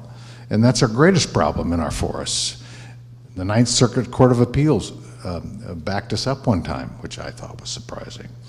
But anyway, I took Secretary Salazar to task in a public hearing, and it was over this very issue about creating these by rote and without authorization by Congress to create these additional wilderness spots, sections, and they were doing it unconstitutionally. I think that's exactly what's going to happen right now with this proposal. I don't think it's going to go forward because it isn't constitutionally correct. And there are two gentlemen that helped put all this together, Gifford Pinchot and Teddy Roosevelt. And the ONC Act is still law, still in effect. In 2005, when the last expansion went through, you were an elected official here in Jackson County. And during that time period, I looked at what the private land mass within that expansion was versus what that private land mass is today. And it had an impact financially in Jackson County with our tax base. Currently, I look at this new expansion and I see approximately, I'm guessing about 52 square miles of private land that's included within this boundary of expansion. As a previous elected official in Jackson County, what types of impacts would that have, not just on the timber side, but on the financial tax revenue and other impacts to the residents of Jackson County? And also, I've heard a lot of testimony tonight how this land, this public land, it belongs to all people of the United States. And while I believe that the public land does belong to all people of the United States, I don't necessarily believe they have a financial interest like we do here in Jackson County because of the revenue that's derived from these lands. Could you speak to that also? Well, the ONC lands has among the ONC counties has a contractual arrangement with the federal government. All the counties do, based on the way the statute is written. There's a certain proportion of the money that goes to the counties, but the Forest Service also extends money to the schools. To the exact amount, I can't recall the exact amount, but I know it was very substantial. The other thing is, in 1938, when my parents and family moved here, that was big money. That's why they came here. They were building mills. The United States needed wood to build homes. And that's one of the reasons why there was so much growth here. And it created all kinds of jobs. Listening to people here and talk about recreation is a great money raiser. The big thing that saved a lot of folks was building these homes with the money and the wood that they were building and pulling out of the forests, which have all regrown. Okay, thank you very much. Thank you. And again, thank you. And with that, we will adjourn.